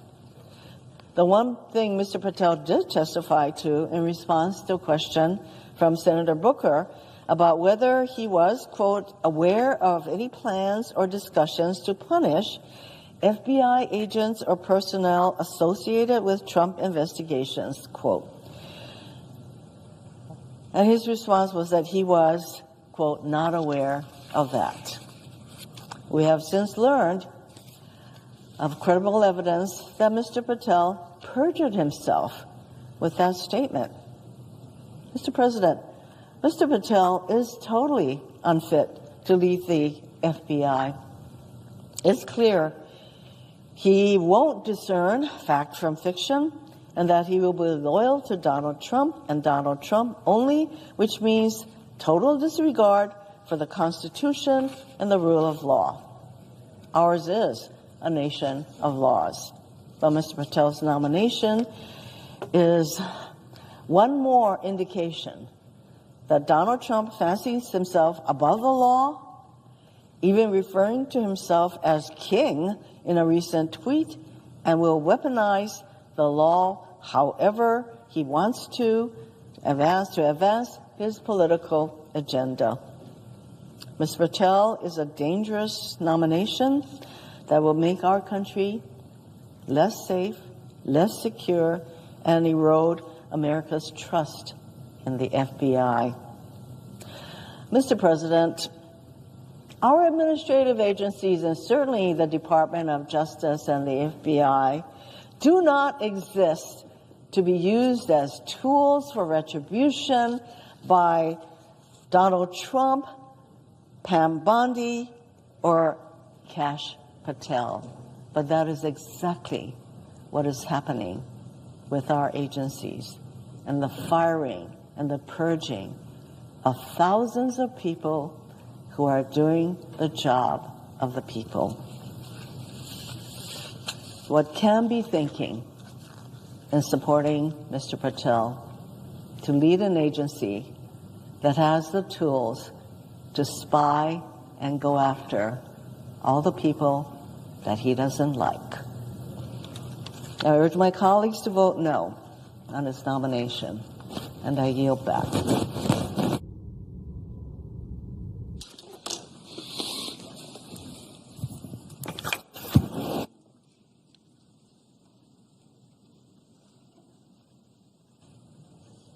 Mr. President. Senator from California is recognized. Today, the Senate is on track to confirm Kash Patel as director of the FBI. Think about that statement for a moment. Kash Patel, conspiracy theorist, January 6 denier, MAGA sycophant, and political provocateur, will be FBI director.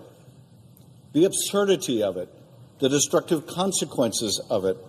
And it's worth asking today, how did we get here to such an extreme point, to this moment when someone so patently unqualified, really disqualified from any position of responsibility, is poised to become director of the nation's preeminent law enforcement agency? Earlier today, I stood with my colleagues out in front of the FBI headquarters, a building that Kash Patel promised to dismantle on his first day as FBI director and turn into a museum of the deep state, the home of a department that we all know he will convert into a political weapon for the president who is a serial lawbreaker and will use Patel as a tool for retribution against his enemies. But in a democracy, law enforcement does not serve the president, let alone someone who fashions himself as a king. Law enforcement serves the people. It is nonpartisan. It is not a vehicle of political payback for a political party. And yet we are watching the FBI and DOJ hollowed out, dismantled, and turned into an investigative and prosecutorial extension of Donald Trump's White House. We are watching it live in real time. It is already happening in that building we visited this morning. In just the last month, Donald Trump's Department of Justice has engaged in a brazen, sweeping purge, a rolling Saturday night massacre, an unmistakable campaign to intimidate, to punish, and to drive out thousands of hardworking, nonpartisan FBI and career DOJ employees. This is happening as we speak. Acting Deputy Attorney General Emil Bove fired roughly 24 prosecutors involved in January 6 criminal cases, not for cause, not for corruption, not for misconduct. They were fired for failing what is in effect a loyalty test. A loyalty test. A MAGA mob attacks the Capitol on January 6th to stop the peaceful transfer of power. They beat police officers, gouge them, bear spray them, all in the service of an even bigger crime, stopping the peaceful transfer of power after Donald Trump lost his re-election. And they get pardoned by Donald Trump. The lawbreakers get pardoned. And the brave FBI agents who track down these violent miscreants, these agents get punished. They get fired. They get purged. The one-man wrecking ball that is Donald Trump is turning the world upside down. The criminals are being pardoned and the cops are being punished. Now, Kash Patel sat before the Senate Judiciary Committee and under oath insisted he knew of no plans to punish FBI employees involved in investigations related to Donald Trump. He positively levitated at the suggestion that such a thing could even be true. Then within days, top FBI agents were fired. Thousands of FBI employees, career professionals, were sent a detailed questionnaire demanding they disclose any involvement in investigations related to the January 6th insurrection. A warning accompanied this. Additional personnel actions could follow. And yet, Mr. Patel testified that, quote, there will be no politicization at the FBI. There'll be no retributive actions taken by any FBI should I be confirmed as FBI director. He sat in that committee room and told the Senate all FBI employees will be protected against political retribution. That was a Thursday. 3 weeks ago, the very next day, the purges began. Before the ink had dried on the transcript of that hearing, the retribution campaign had begun. In his written response to questions, Patel denies knowing about these actions in advance, denies knowing whether he discussed these dismissals with the White House, the DOJ, or the FBI. He wrote, I do not recall having conversations with the transition team about pursuing any particular investigations or targets. I asked him in writing about these actions, and his answer was he doesn't remember. But in fact, whistleblowers have come forward to testify or to state that not only did Patel know about the upcoming purges, he was directing those dismissals. How could he not recall that? It wasn't years ago or even months. It was days before. Days before his written answers to those questions, those written answers where he said he couldn't recall, he was directing these purges covertly as a private citizen. But he doesn't recall.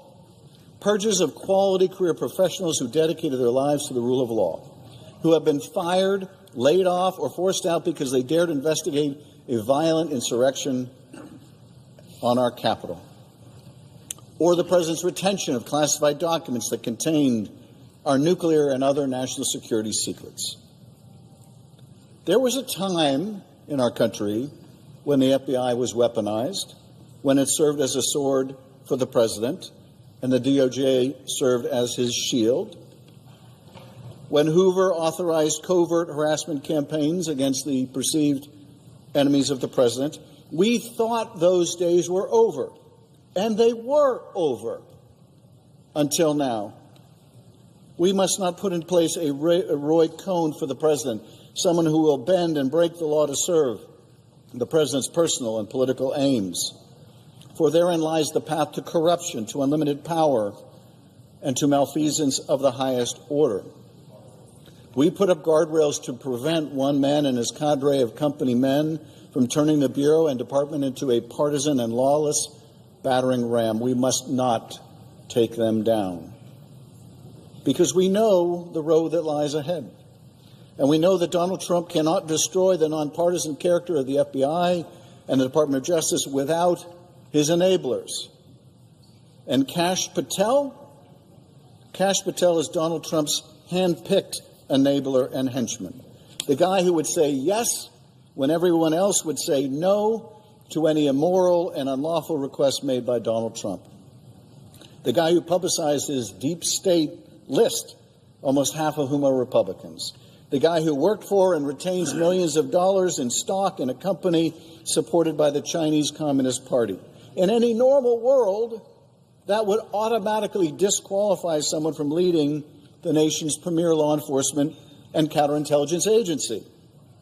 This is not someone we would want running the FBI. It would be unthinkable to confirm a nominee who's written an entire book in service of, quote, dramatically limiting and refocusing the scope of the FBI's authority. A nominee who has publicly said it would be fun to go on a manhunt of government gangsters alongside those who, quote, represent Donald Trump's army to take this country back. I'm of the opinion that the people the FBI should be going on manhunts for are actual criminals, not the president's enemies of the day. The FBI shouldn't serve as Donald Trump's army. Alas, we will not soon forget the last time Donald Trump's army presented itself to us. when they beat down the doors of this Capitol, when they attacked law enforcement and sought to overturn an election. Mr. Patel is quite familiar with that mob. He celebrated them in song. Now, Mr. Patel tried to deny his association with the January 6th choir. He said he had nothing to do with their recording. But earlier on Steve Bannon's podcast, he was all too proud to brag about it.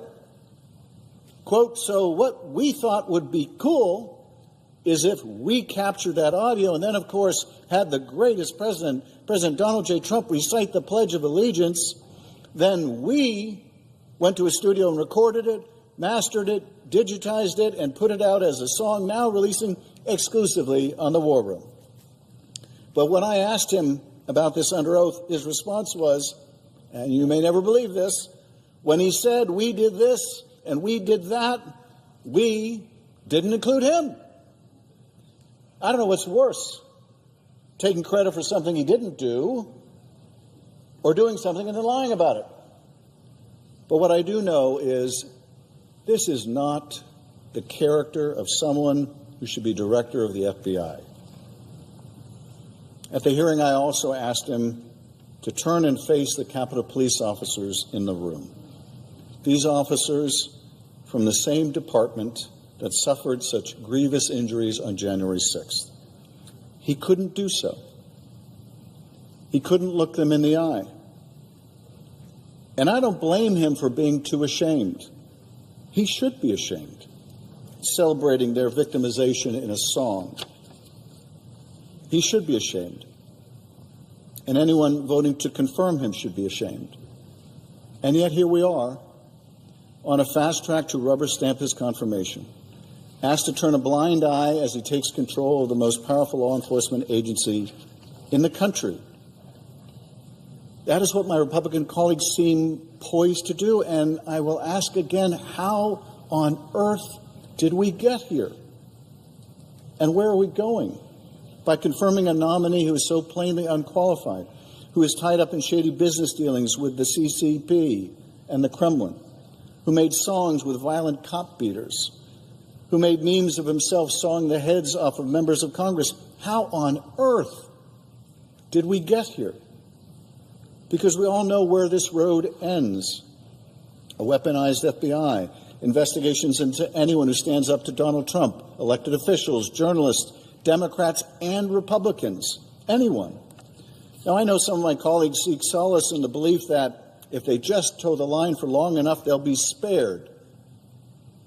But we all know what happens when someone falls out of favor with Donald Trump, when you're inevitably asked to vote for something or do something so egregious that you cannot possibly continue to say yes. And when you reach that moment, when you're forced to cross the president or abandon your final line in the sand, it will be these moments you remember, the concessions to a wannabe authoritarian that you were willing to entertain, the lines you allowed him to cross so you would be spared his wrath. But you will not be spared. No one is. Not the veteran, nonpartisan employees at the FBI, not the maverick moderate members of this body, not even the most extreme supporters, left out in the cold the moment they are no longer valuable to this president.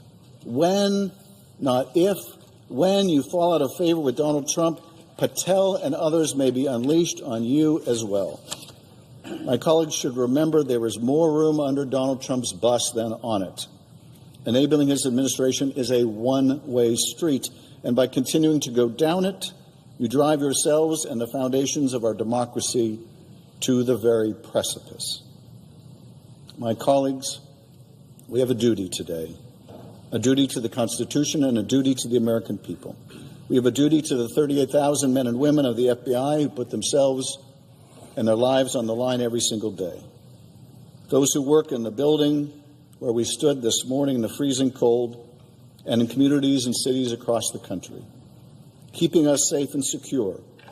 We must take that duty seriously, because if we confirm Kash Patel, knowing what we are getting, knowing where we are going, we will only have ourselves to blame. Mr. President, I yield back.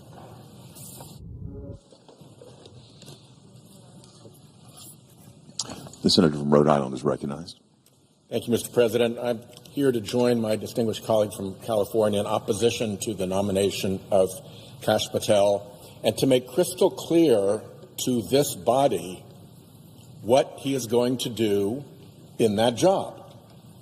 He has shown who he is. So when these things go wrong, I want to be absolutely clear that our Republican friends were warned.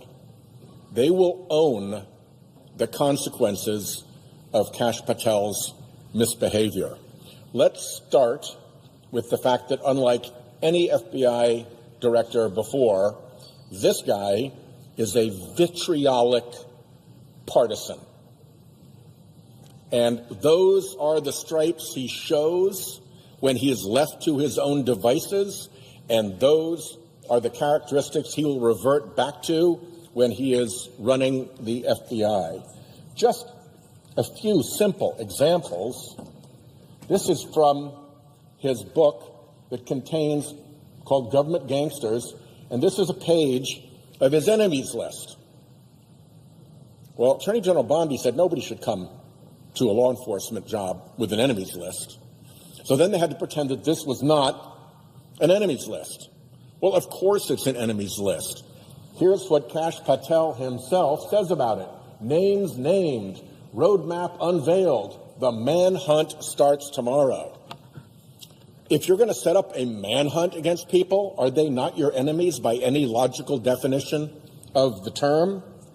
He goes on to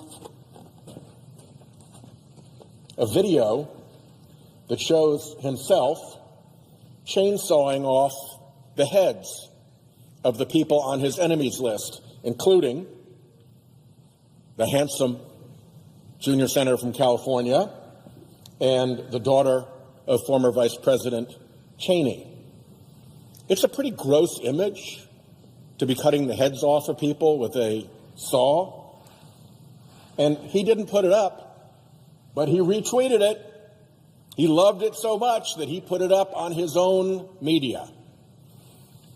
Things like that are not appropriate for an FBI director. They're bizarre for just a normally weird person, but for an abnormally weird person to be the director of the FBI, things are going to go bad. Be warned. He is also a completely sycophantic suck-up when it comes to Donald Trump. He wrote children's books in which King Donald rules, and his loyal little functionary, Kash, brings justice to him, pursuing the slugs of the FBI. Really? When the FBI is asked to investigate corruption in Trump world, do you think Kash Patel will rise to the occasion, or do you think he'll participate in a cover-up? All you have to do is look at his own conduct and his own history. This is not Democrats saying this. What we're doing is relating what he has said and what he has done. This is Kash Patel on Kash Patel. He spread the really abhorrent lie that federal law enforcement was behind January 6th. On one of the many podcasts and interview shows where he spewed so much disinformation and partisan vitriol, he was asked, looks like you have a preponderance of evidence suggesting there may have been federal law enforcement involved in making January 6th happen.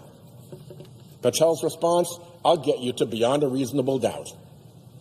Beyond a reasonable doubt, he believed and said federal law enforcement agencies were behind January 6th. We know that is preposterous. We know that is false.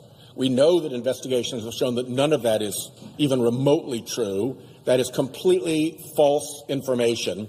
And yet, here he is spouting it, and that's what he's going to look like as FBI director, too.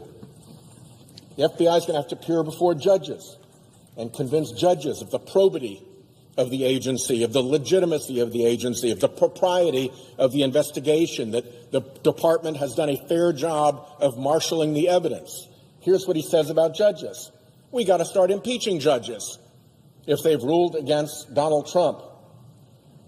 They were a political terrorist, in his view. Any case that Donald Trump's been charged in, almost every judge is handling this thing as if they were not a judge, but a political terrorist. And, of course, he meant the Trump judge down in Florida as the only one accepted. When you start talking about judges that way, you can't then expect judges not to pay attention when you come before them trying to do the work of the FBI. Then there's the question of what his former colleagues have said about him. These are things that he said himself. What have his former colleagues said about him? Every single one a Trump appointee. John Bolton, National Security Advisor. I didn't think he was qualified. I was forced to hire him. Political pressure jammed him into the job, and Bolton said, I don't want any part of this guy. I was forced to hire him. The Attorney General Bill Barr. They tried to force him on Bill Barr as deputy director of the FBI. And he said, Patel has virtually no experience that would qualify him to lead the FBI, and said, over my dead body does he get that job. These are the job recommendations of his own colleagues that show his unfitness. Over at the CIA, they tried to stuff him in someplace. And the director of the CIA, Gina Haspel, I'm no friend of Gina Haspel, but here's what she said about him. If he came over, she would resign before allowing Patel to assume a position as her deputy. This is a guy who has a record of engagement with Trump appointees that show that he is not qualified, not capable, and somebody that they would resign before they'd let work for them. And now we're supposed to let him work for the American people? It is ridiculous.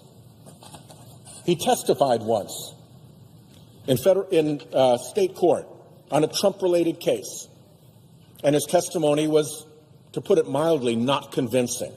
Here's what the judge said. The court finds that Mr. Patel was not a credible witness. His testimony is not only illogical, but completely devoid of any evidence in the record. Okay, people come into court, they lie, the court doesn't believe their nonsense, and statements like this happen all the time in court. But here's where they don't happen. They don't happen with federal law enforcement agents.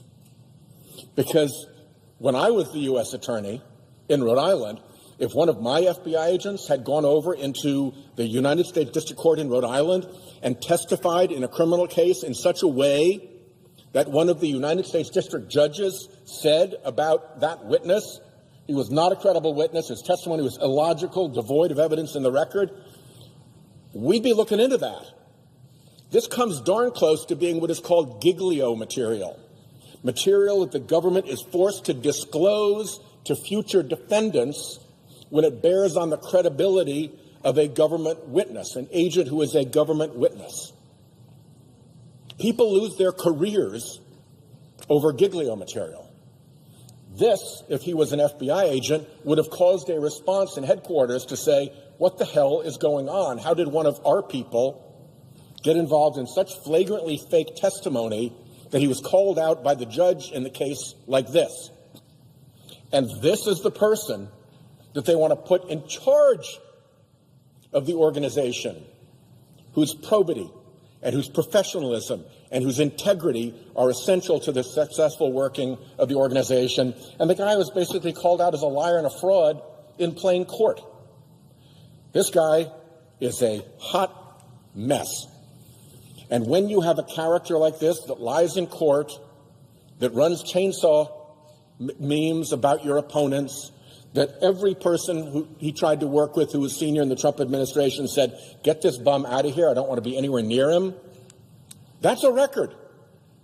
And you all, my Republican friends who are going to vote on this guy, when he gets there and he does what his character tells us he will do, don't think this isn't going to come back to haunt you. And by the way, don't think that his Trump servience as FBI director won't turn on you. Just because he's a vitriolic partisan who despises Democrats doesn't mean that when Trump's ire moves someplace else to Republican office holders, he won't be there to deliver the FBI as an enforcer against you. So there's a lot to be concerned about. I'll close with this. Never before in the history of American law enforcement has somebody sought to attain a high position in American law enforcement who has pled the Fifth Amendment. Not only did he plead the Fifth Amendment, but he refused to tell the committee what it was all about. You can't plead the Fifth unless you have a reasonable expectation that could put you in jeopardy of a crime. What crime? How in jeopardy? Explain that. You're not just a normal person. You're trying to be the head of the FBI. In a civil case, pleading the Fifth entitles the judge to instruct the jury to draw an adverse interest about your testimony, that the jury can find against you because you took the Fifth. Why we have not had a straight answer yet from our Republican colleagues about why the guy who wants to be the head of the FBI pled the Fifth? It is an unprecedented, terrible situation. With that, I yield the floor.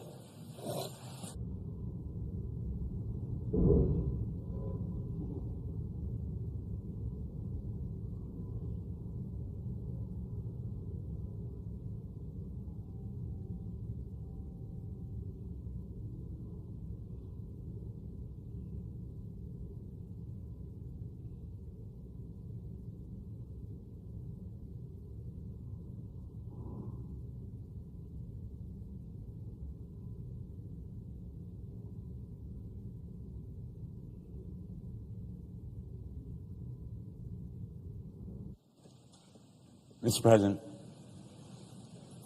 The senator from Connecticut is recognized.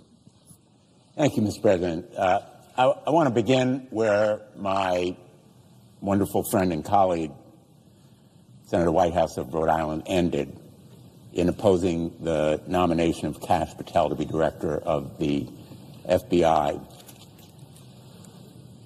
I served as United States Attorney as well, and I know firsthand what an investigation and a prosecution can do to an individual's life, even without a conviction. I used to tell my staff the most important thing we decide to do is to start an investigation or bring charges, because that person will be under a magnifying glass, having to defend himself, even if no charges are brought, and to defend himself, even if there's no conviction, and the charges themselves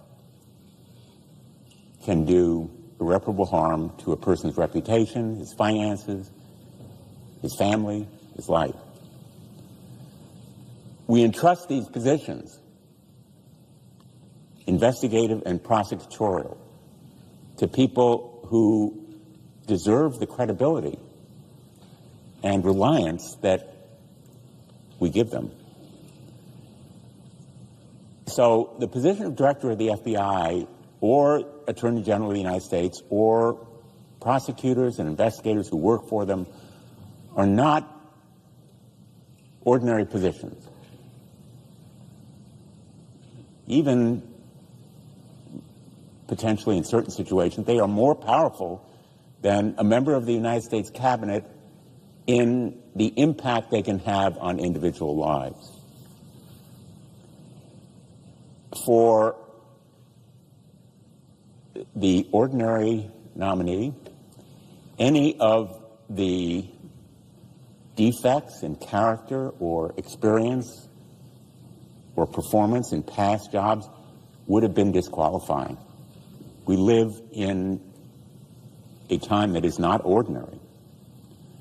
And this nominee is not normal.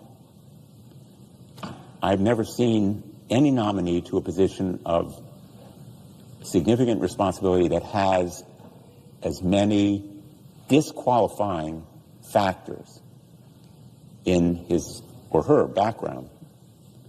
But I think that one comment about him that strikes me whenever I read it is the full quote from former National Security Advisor John Bolton. Part of that quote has been cited, by previous speakers. I want to read the whole quote. Kash Patel's conduct in Mr. Trump's first term and thereafter indicates that as FBI director, he would operate according to secret police chief Lavrenti Beria's reported comment to Joseph Stalin, "Show me the man, and I'll show you the crime." Now, very few people remember secret police chief Beria and the terror he caused in carrying out Joseph Stalin's edicts to destroy people's lives, to execute them, to eliminate their families. But the mantra of Beria and Stalin, "Show me the man and I'll show you the crime," make up the crime to fit the man and we will eliminate him.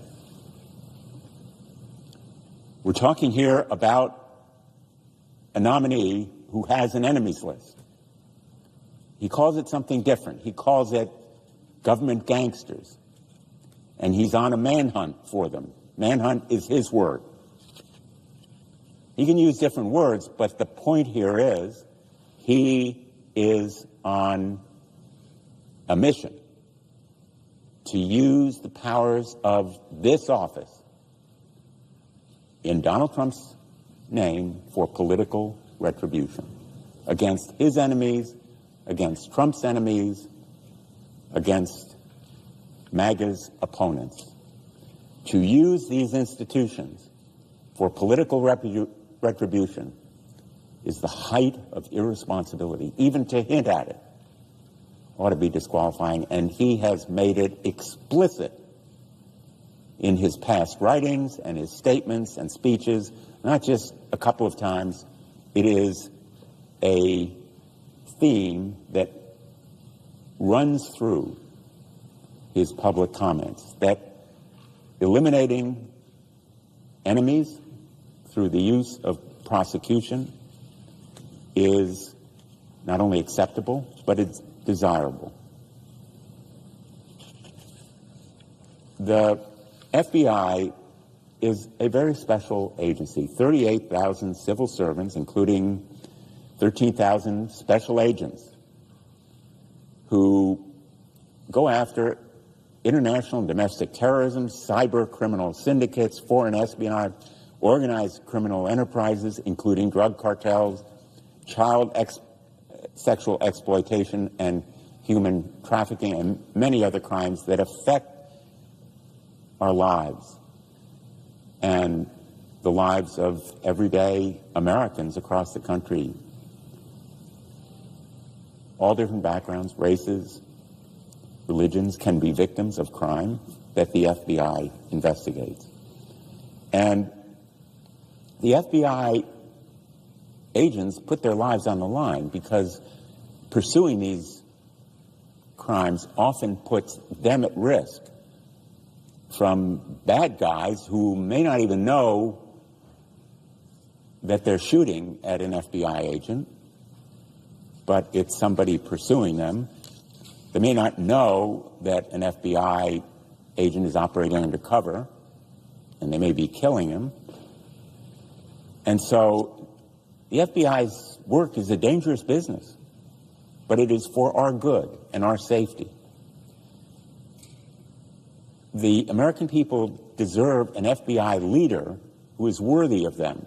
The American people deserve a director of the FBI who will keep them safe and who will make that safety a priority. But in recent weeks, the Trump administration has systematically weaponized and politicized both the FBI and the Department of Justice. On her very first day of office, Attorney General Bondi created a, quote, weaponization working group. Let me repeat that. Weaponization working group. And specifically named targets to be investigated: Letitia James, Alvin Bragg, Jack Smith, All of them have led legitimate prosecutions and lawsuits against President Trump. There have been reports that prosecutors and FBI agents have been reassigned from drug trafficking to do immigration enforcement, from terrorism task forces to immigration enforcement. And the administration has issued allegedly unethical or illegal orders, causing many top prosecutors to bravely resign rather than betray their oaths of office. We're talking about men and women who love their jobs in the Department of Justice and do them well. And they have sacrificed those jobs because they were ordered to take action that was unethical or illegal in their view. We need now more than ever an FBI director who is trustworthy and devoted to the ideals and values of the Department of Justice and the Constitution above all. Anyone taking one of those jobs raises their right hand and swears an oath to the Constitution, not to the President, not to the Attorney General, not to any other official. It is to the Constitution. Kash Patel is not that person, not the person to have that immense responsibility, most especially at this moment. He lacks the judgment, he lacks the integrity, he lacks the character and competence to be FBI director. Kash Patel's contempt for those agents who put their lives on the line has been clear. He's called them, the FBI, one of the most cunning and powerful arms of the deep state.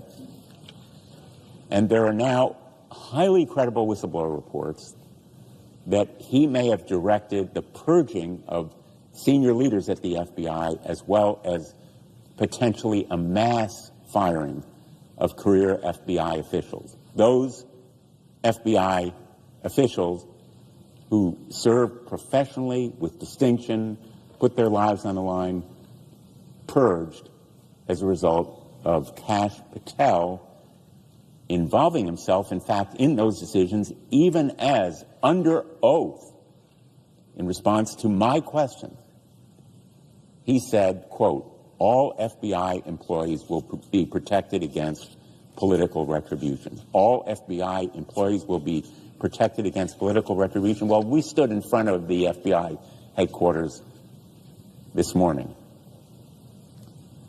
In that very building, there are individuals who will be fired because they took assignments.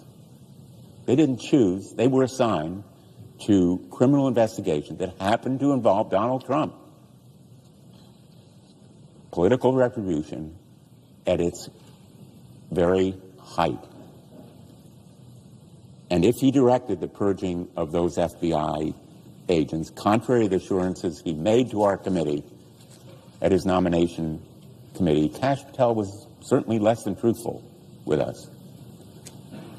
I have not been without criticism of the FBI. None of us have been. No agency is perfect. But I am also betting that members of the FBI would say there's room for improvement in this agency. Kash Patel would slash and trash the FBI, not improve it. He would engage in political retribution, not constructive reform. He would weaponize the FBI with that enemies list. He may not say it's an enemies list. He may call them government gangsters. But that manhunt would involve political retribution. And he has conspiracy theories. He's trafficked in them. He said he agrees with a lot of what QAnon says. He engages in election denialism, refusing to say that President Biden won the 2020 election. He's even suggested that the FBI planned the January 6th attack on the Capitol. And he has glorified those rioters by calling them political prisoners and, in fact, aiding them in their defense, even the rioters who attacked and assaulted police officers and did them grave injury and in some instances contributed to their deaths. He has joined them in song, producing the J6 choir's recording. And he has refused to be honest when it really matters, pleading the Fifth Amendment in the case about Donald Trump's handling of classified documents, and then denying us, or at least refusing to cooperate in providing us with access to the testimony that he offered. The litany of questionable comments, actions by this nominee shows he lacks the character and competence for this job. I've talked about roughly half a dozen various different facts in his background, statements, comments, actions that would be individually disqualifying. Altogether, they paint a picture of someone who has no proper role anywhere near a law enforcement agency, let alone director of the FBI. I'm appalled that my Republican colleagues voted for him in committee unanimously on their side. I'm appalled that so few may vote against him on the floor today. But I am absolutely sure of this one thing. This vote will haunt anyone who votes for him. They will rue the day they did it. To my Republican colleagues, think about it. Think about what you will tell your constituents, more important, your family, maybe your grandchildren, about why you picked and voted for this person who will so completely and utterly disgrace this office and do such grave damage to our nation's justice system. Mr. President, I yield the floor.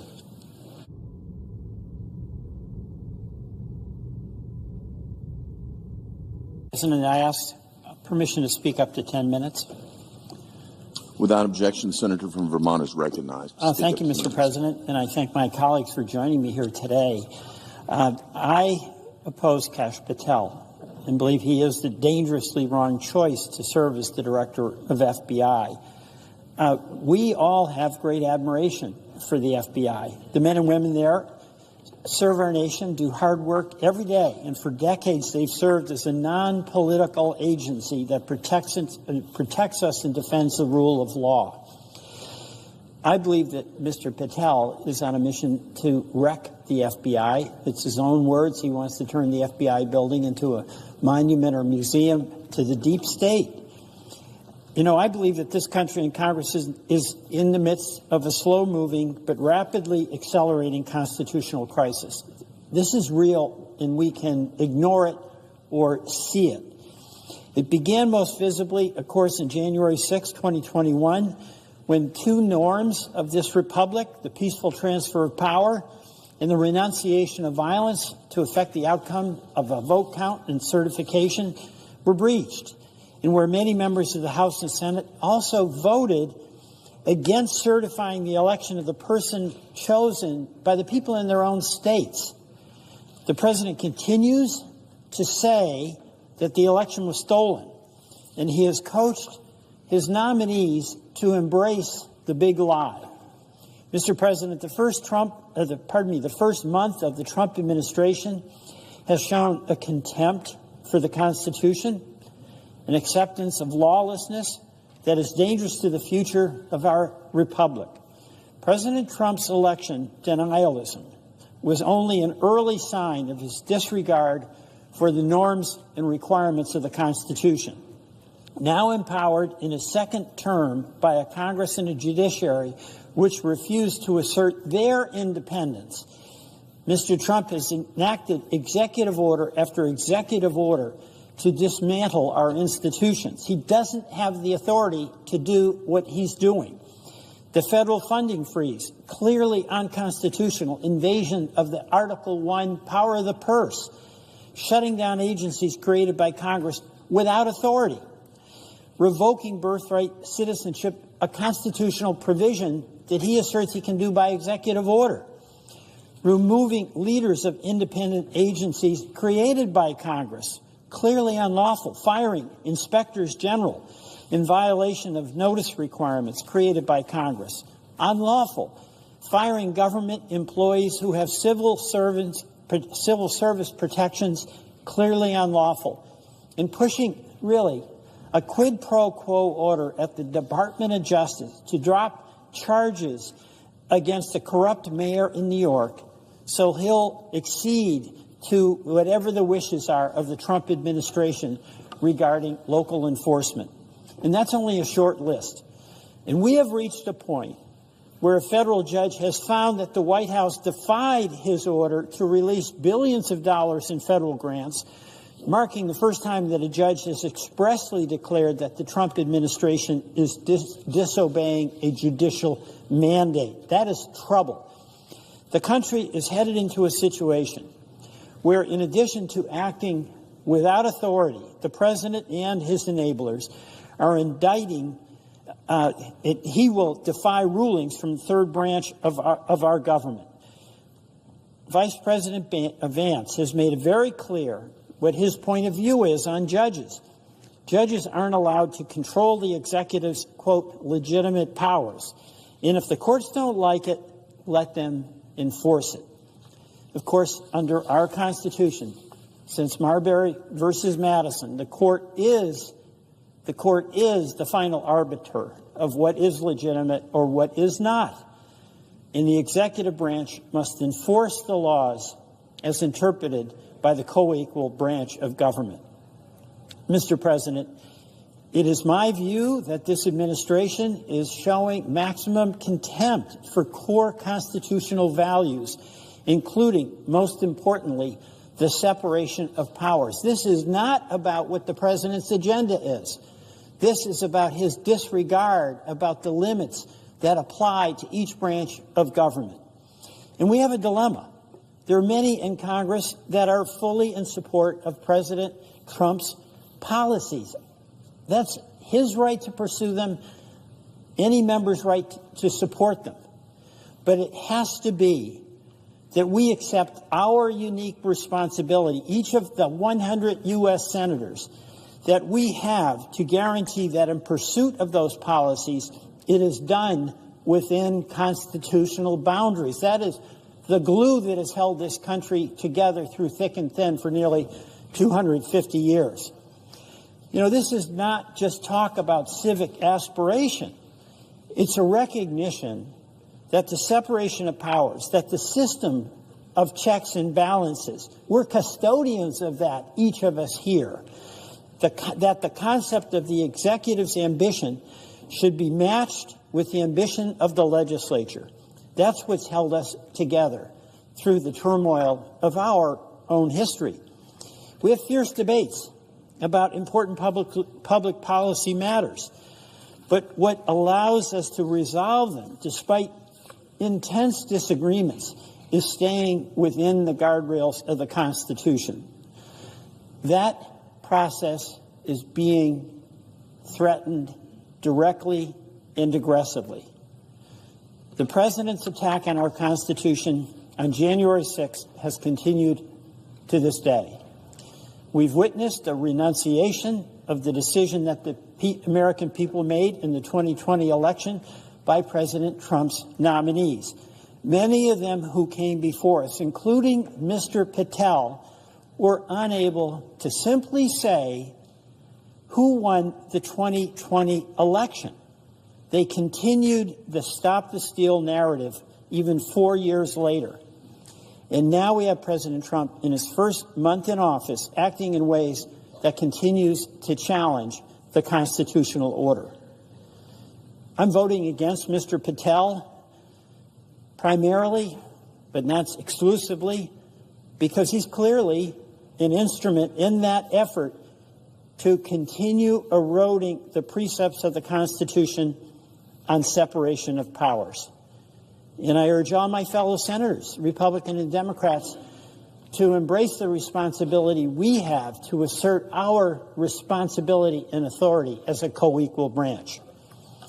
This is a difficult time, particularly for many of my esteemed colleagues on the Republican side.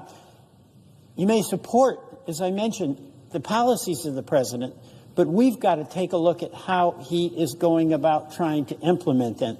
That really matters. We are all custodians of the constitutional order. I'm regarding what President Trump has been doing in his first month in office as an illegal rampage. It's a rampage of illegality. He's showing a contempt for Congress and a contempt for the United States judiciary. Mr. Patel has signed on to that agenda. He isn't just someone who will be forced to participate in the president's campaign of retribution. He's an active participant. He's got his enemies list.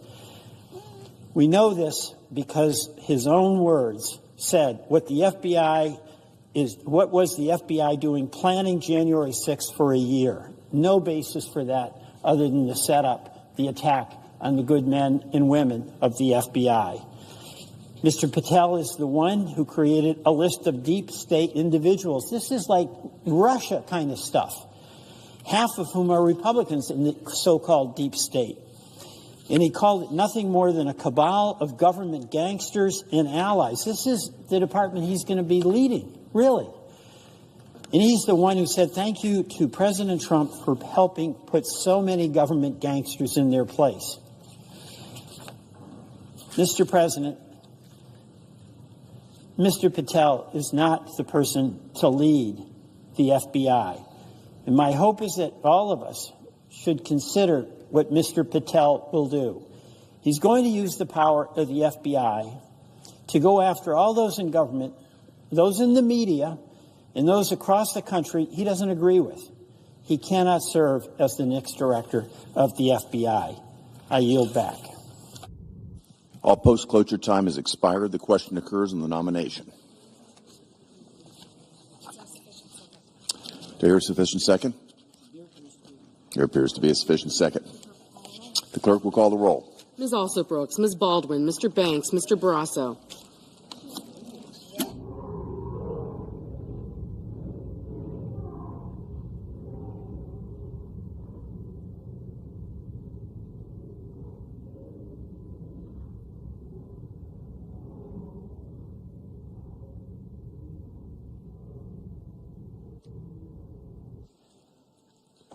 Mr. Bennett.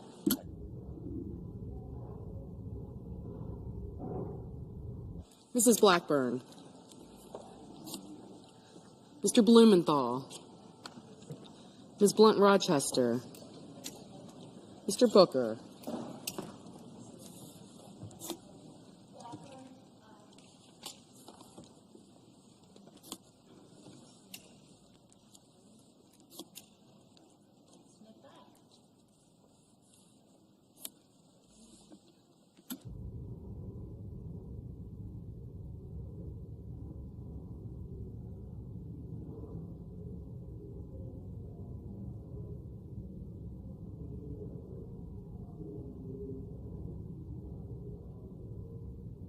Mr. Bozeman, Mrs. Brett, Mr. Budd, Ms. Cantwell, Mrs. Capito,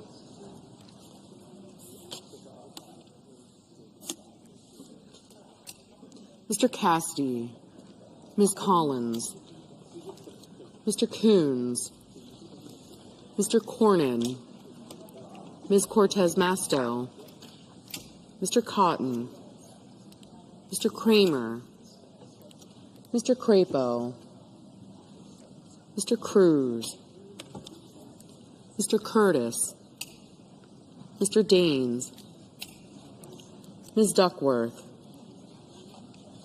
Mr. Durbin, Ms. Ernst, Mr. Fetterman, Mrs. Fisher, Mr. Gallego, Mrs. Gillibrand, Mr. Graham, Mr. Grassley, Mr. Haggerty, Ms. Hassan, Mr. Hawley, Mr. Heinrich, Mr. Hickenlooper, Ms. Hirono,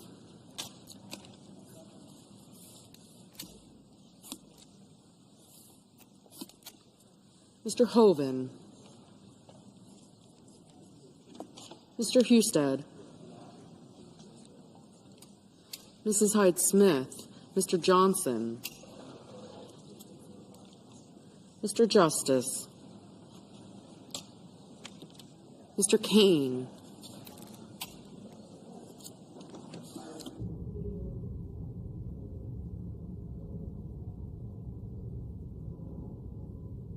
Mr. Kelly, Mr. Kennedy,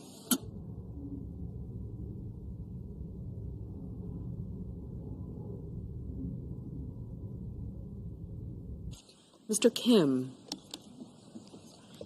Mr. King, Ms. Klobuchar, Mr. Langford,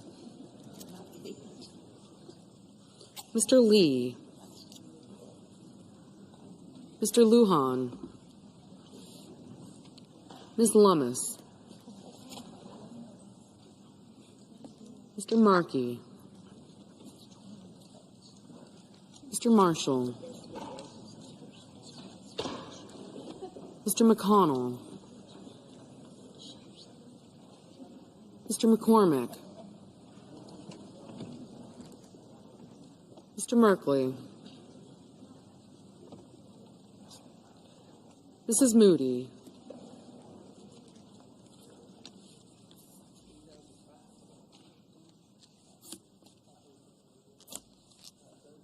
Mr. Moran, Mr. Moreno, Aye.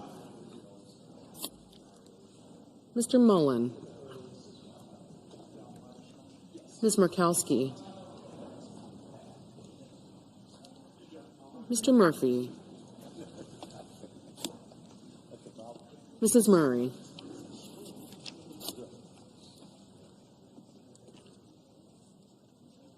Mr. Ossoff, Mr. Padilla, Mr. Paul, Mr. Peters, Mr. Reed, Mr. Ricketts, Mr. Risch, Ms. Rosen, Mr. Rounds, Mr. Sanders,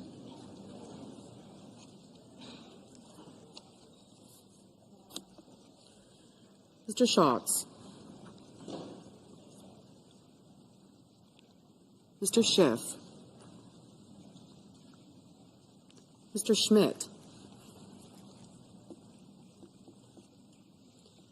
Mr. Schumer,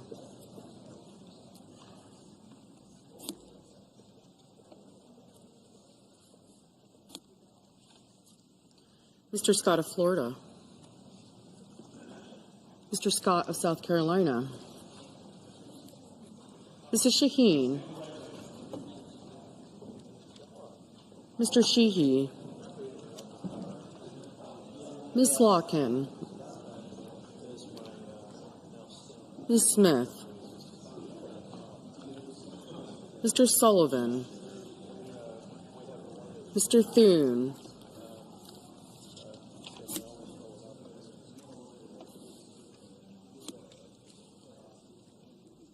Mr. Tillis, Mr. Tuberville.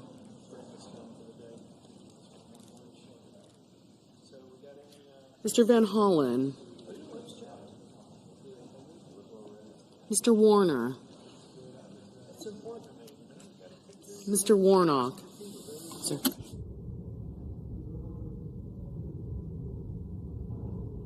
Ms. Warren. Mr. Welch. Mr. Whitehouse.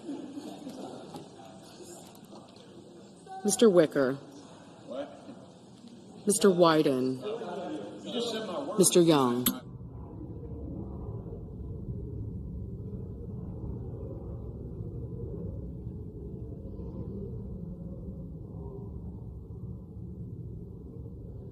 Senators voting in the affirmative: Banks, Barrasso, Blackburn, Britt, Budd, Cassidy, Cotton, Ernst, Grassley, Haggerty, Hawley, Hyde-Smith, Kennedy, Moreno, Paul, Schmidt, Scott of Florida, Tillis, and Young. Senators voting in the negative: Duckworth, Durbin, King, Lujan, Murkowski, Murphy, Padilla, Peters, Sanders, Warner, and Welch.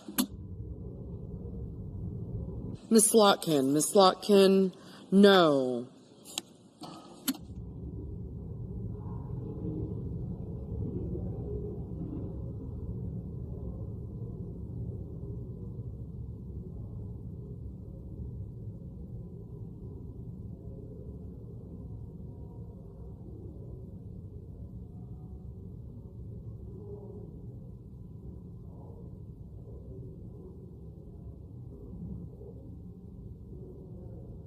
Mr. Sheehy, aye.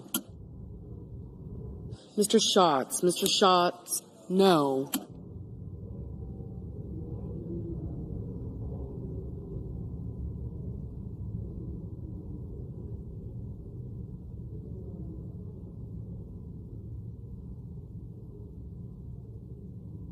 Mrs. Moody, aye.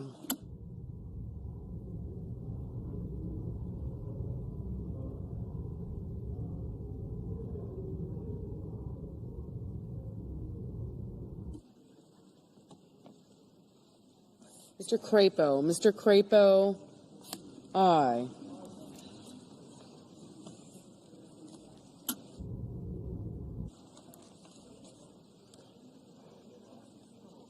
Mr. Scott of South Carolina, aye. Ms. Rosen, no.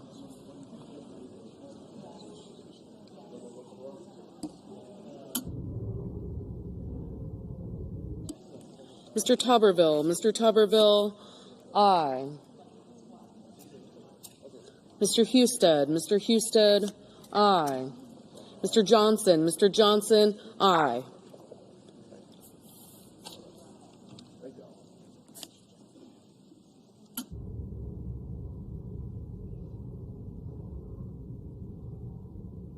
Mr. Risch, aye.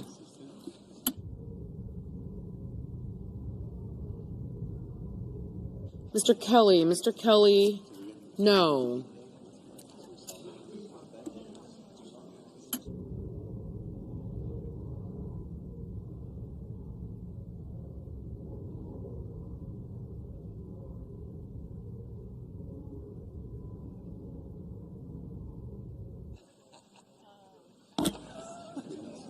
Mr. Ricketts, aye. Mr. Blumenthal, no.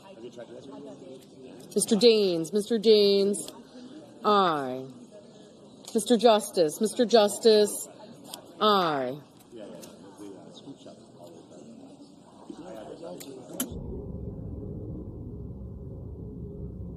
Ms. Cantwell, no. Mr. Graham, aye. Ms. Collins, no. Mr. Marshall, aye. Ms. Lummis, aye. Mr. McCormick. Mr. McCormick, aye.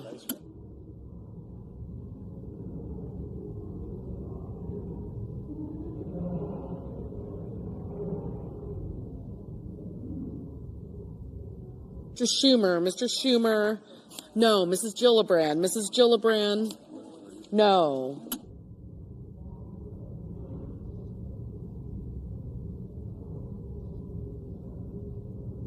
Mr. Sullivan. Mr. Sullivan, aye.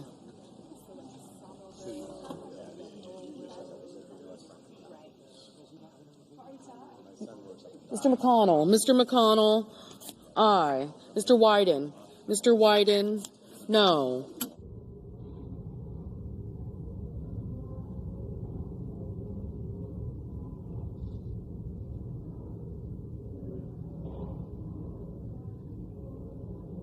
Ms. Alsobrooks. Ms. Alsobrooks, no. Mr. Kramer. Mr. Kramer, aye. Ms. Blunt-Rochester. Ms. Blunt-Rochester, no. No. Mr. Kim. Mr. Kim, no. Mr. Merkley. Mr. Merkley, no. Mr. Langford. Mr. Langford, aye.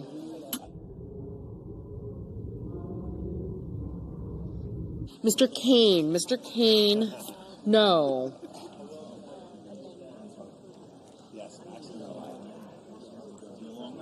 Mr. Warnock. Mr. Warnock, no. Ms. Hirono. Ms. Hirono, no.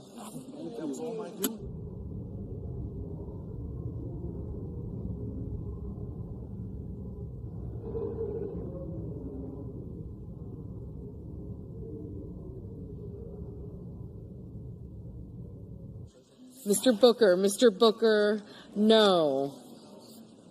Mrs. Murray. Mrs. Murray, no. Mr. Heinrich. Mr. Heinrich, no. Ms. Cortez Masto. Ms. Cortez Masto, no. Mr. Rounds. Mr. Rounds, aye.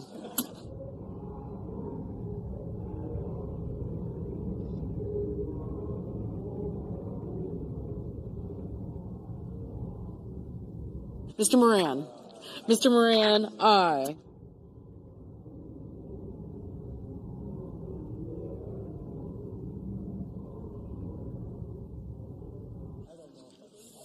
Mr. Reed. Mr. Reed, no.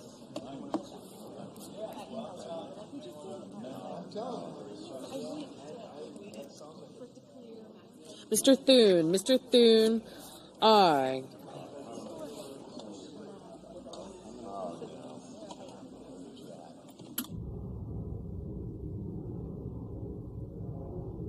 Mr. Cornyn. Mr. Cornyn, aye.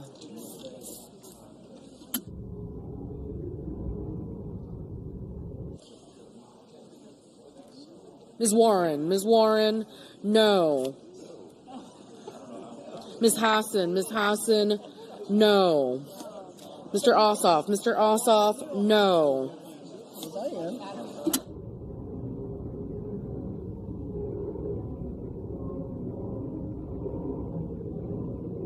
Mr. Fetterman. Mr. Fetterman, no.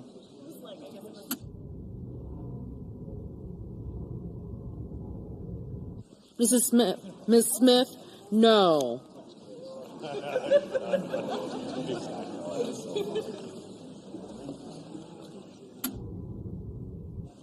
Mr. Van Hollen. Mr. Van Hollen, no. Mr. Markey. Mr. Markey, no.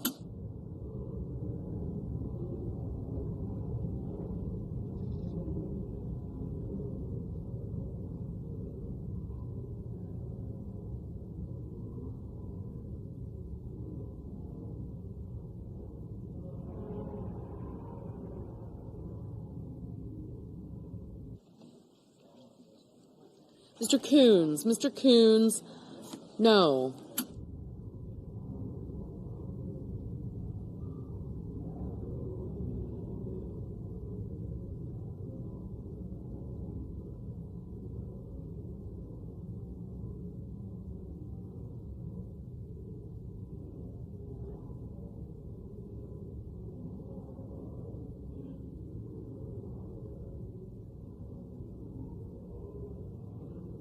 Ms. Baldwin. Ms. Baldwin, no.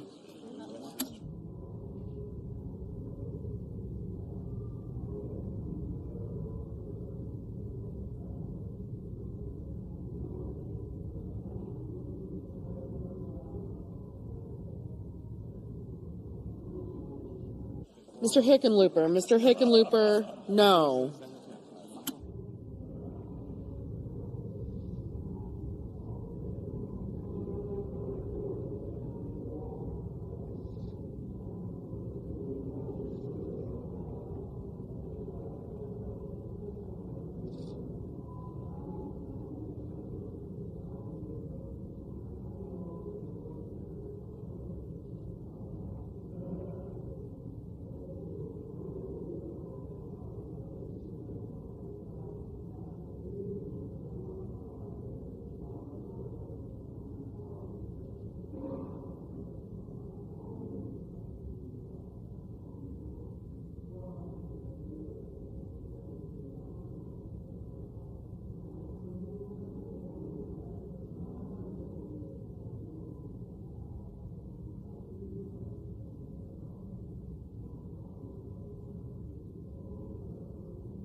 Mrs. Shaheen. Mrs. Shaheen, no.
Mr. Bozeman. Mr. Bozeman, aye.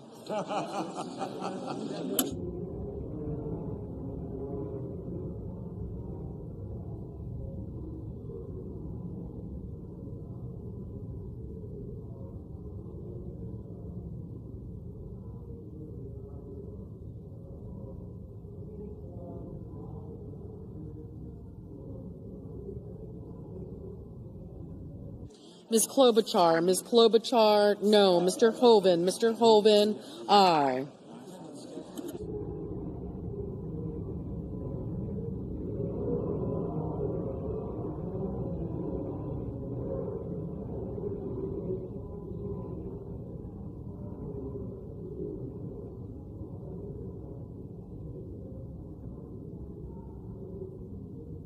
Mr. Schiff. Mr. Schiff, no.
Mr. Bennett. Mr. Bennett, no. Mrs. Capito. Mrs. Capito, aye. Mr. Wicker. Mr. Wicker, aye.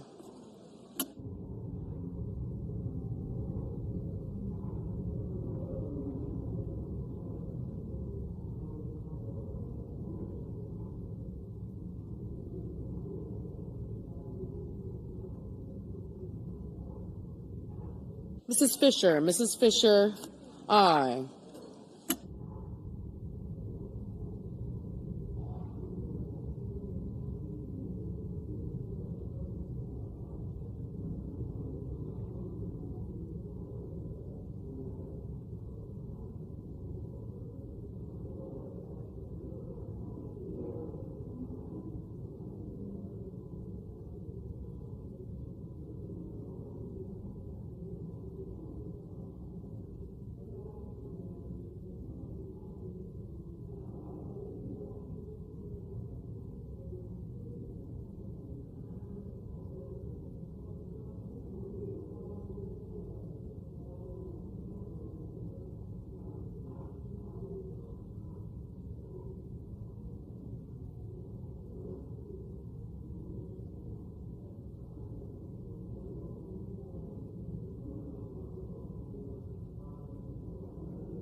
Mr. Cruz. Mr. Cruz, aye.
Mr. Mullen. Mr. Mullen, aye.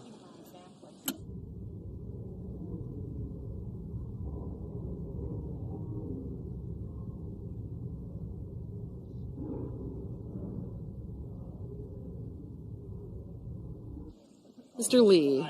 Mr. Lee, aye.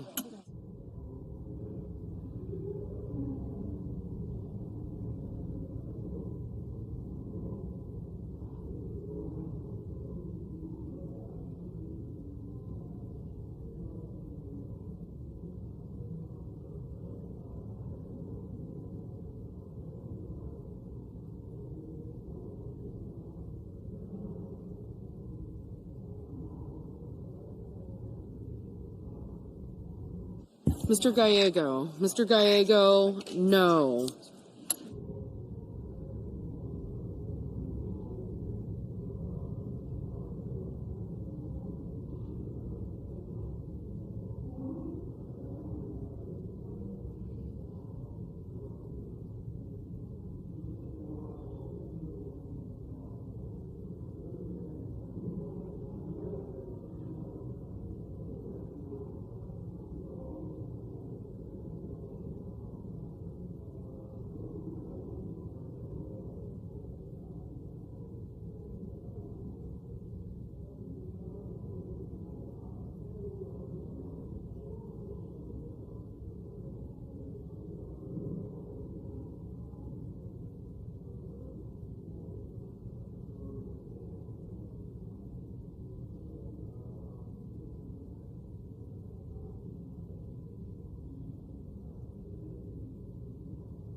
Mr. Curtis, aye.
Mr. Whitehouse, no.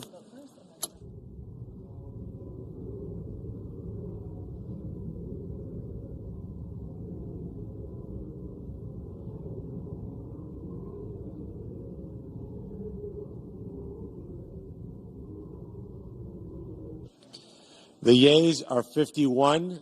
The nays are 49. The confirmation is confirmed. Under the previous order, the motion to reconsider is considered made and laid upon the table, and the President will be immediately notified of the Senate's actions.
I recognize the senator from South Carolina. Thank you very much to my colleagues. We'll soon be starting what is commonly called a vote-a-rama. If you've never been in one, that's okay. But no, it's a chance to have a spirited discussion and debate about policy and about the budget resolution. So what's happened here is that the Budget Committee reported out Senate Concurrent Resolution 7 that will allow through the reconciliation process the spending of money and the reduction of spending based on different committees. This resolution allows for $175 billion of border and immigration policy enhancements, but it doesn't spend a penny. It allows the Judiciary Committee and the Homeland Security Committee to come up with up to $175 billion plan to secure our border and do immigration reform. And what will happen is that those two committees, Mr. President, will work with the Trump administration to meet their priorities. There's nothing in this resolution directing one dime of spending, and no spending bill can be implemented without presidential signature. So I want to make sure that's clear. There's $150 billion in increased defense spending. Why? Because we have a lot of threats. Smith prosecutions, like the classified documents probe and like the January 6th probe. Kash Patel was deeply critical of those. Obviously, those are no longer operative now that President Trump is President Trump. And so there were reports in the early days last month, once Trump was sworn in, of mass resignations, of a deep purge there at the FBI for anyone at the FBI who worked on those two subsequent probes brought by Jack Smith. So we'll have to see how Kash Patel handles that, how he goes about, in his words, reforming the agency within. I don't have to tell viewers, of course, how deeply involved the FBI was as well in the Russian collusion probe that was spearheaded by the special counsel Robert Mueller for more than 2 years. And so that is where all of that bad blood that Trump feels about the FBI, that is where it stems from. And so Kash Patel had a lot of acolytes, a lot of supporters and allies within the president's inner circle. J.D. Vance as well, also Donald Trump Jr., but also Chuck Grassley, Mike, who has been a key proponent of trying to expose some of this alleged corruption and political taint within the FBI. Of course, Chuck Grassley is the oldest member right now in the Senate. He's 91 years old, and he was, I believe, chairman and ranking member of the Senate Judiciary Committee, which that is where Patel had to come before to have this confirmation hearing. And Grassley has been a key ally and proponent of his, ever since he was tapped by President Trump. This was an unusual and peculiar pick to those looking outside in, but for those in Trump's orbit and Trump's world, this made a lot of sense. And now it just remains to be seen when he will be sworn in and what he will do and what his message will be to the thousands of employees at the Federal Bureau of Investigation. Of course, Mike, this is a 10-year term, so it doesn't just last one presidential administration. It could last 2 or 2.5. And so Patel, if everything goes right and well, will be there for a decade. Yeah, that's a great point there. And I think a lot of people wondering too, Andrew, obviously Kash Patel, huge supporter of President Trump. How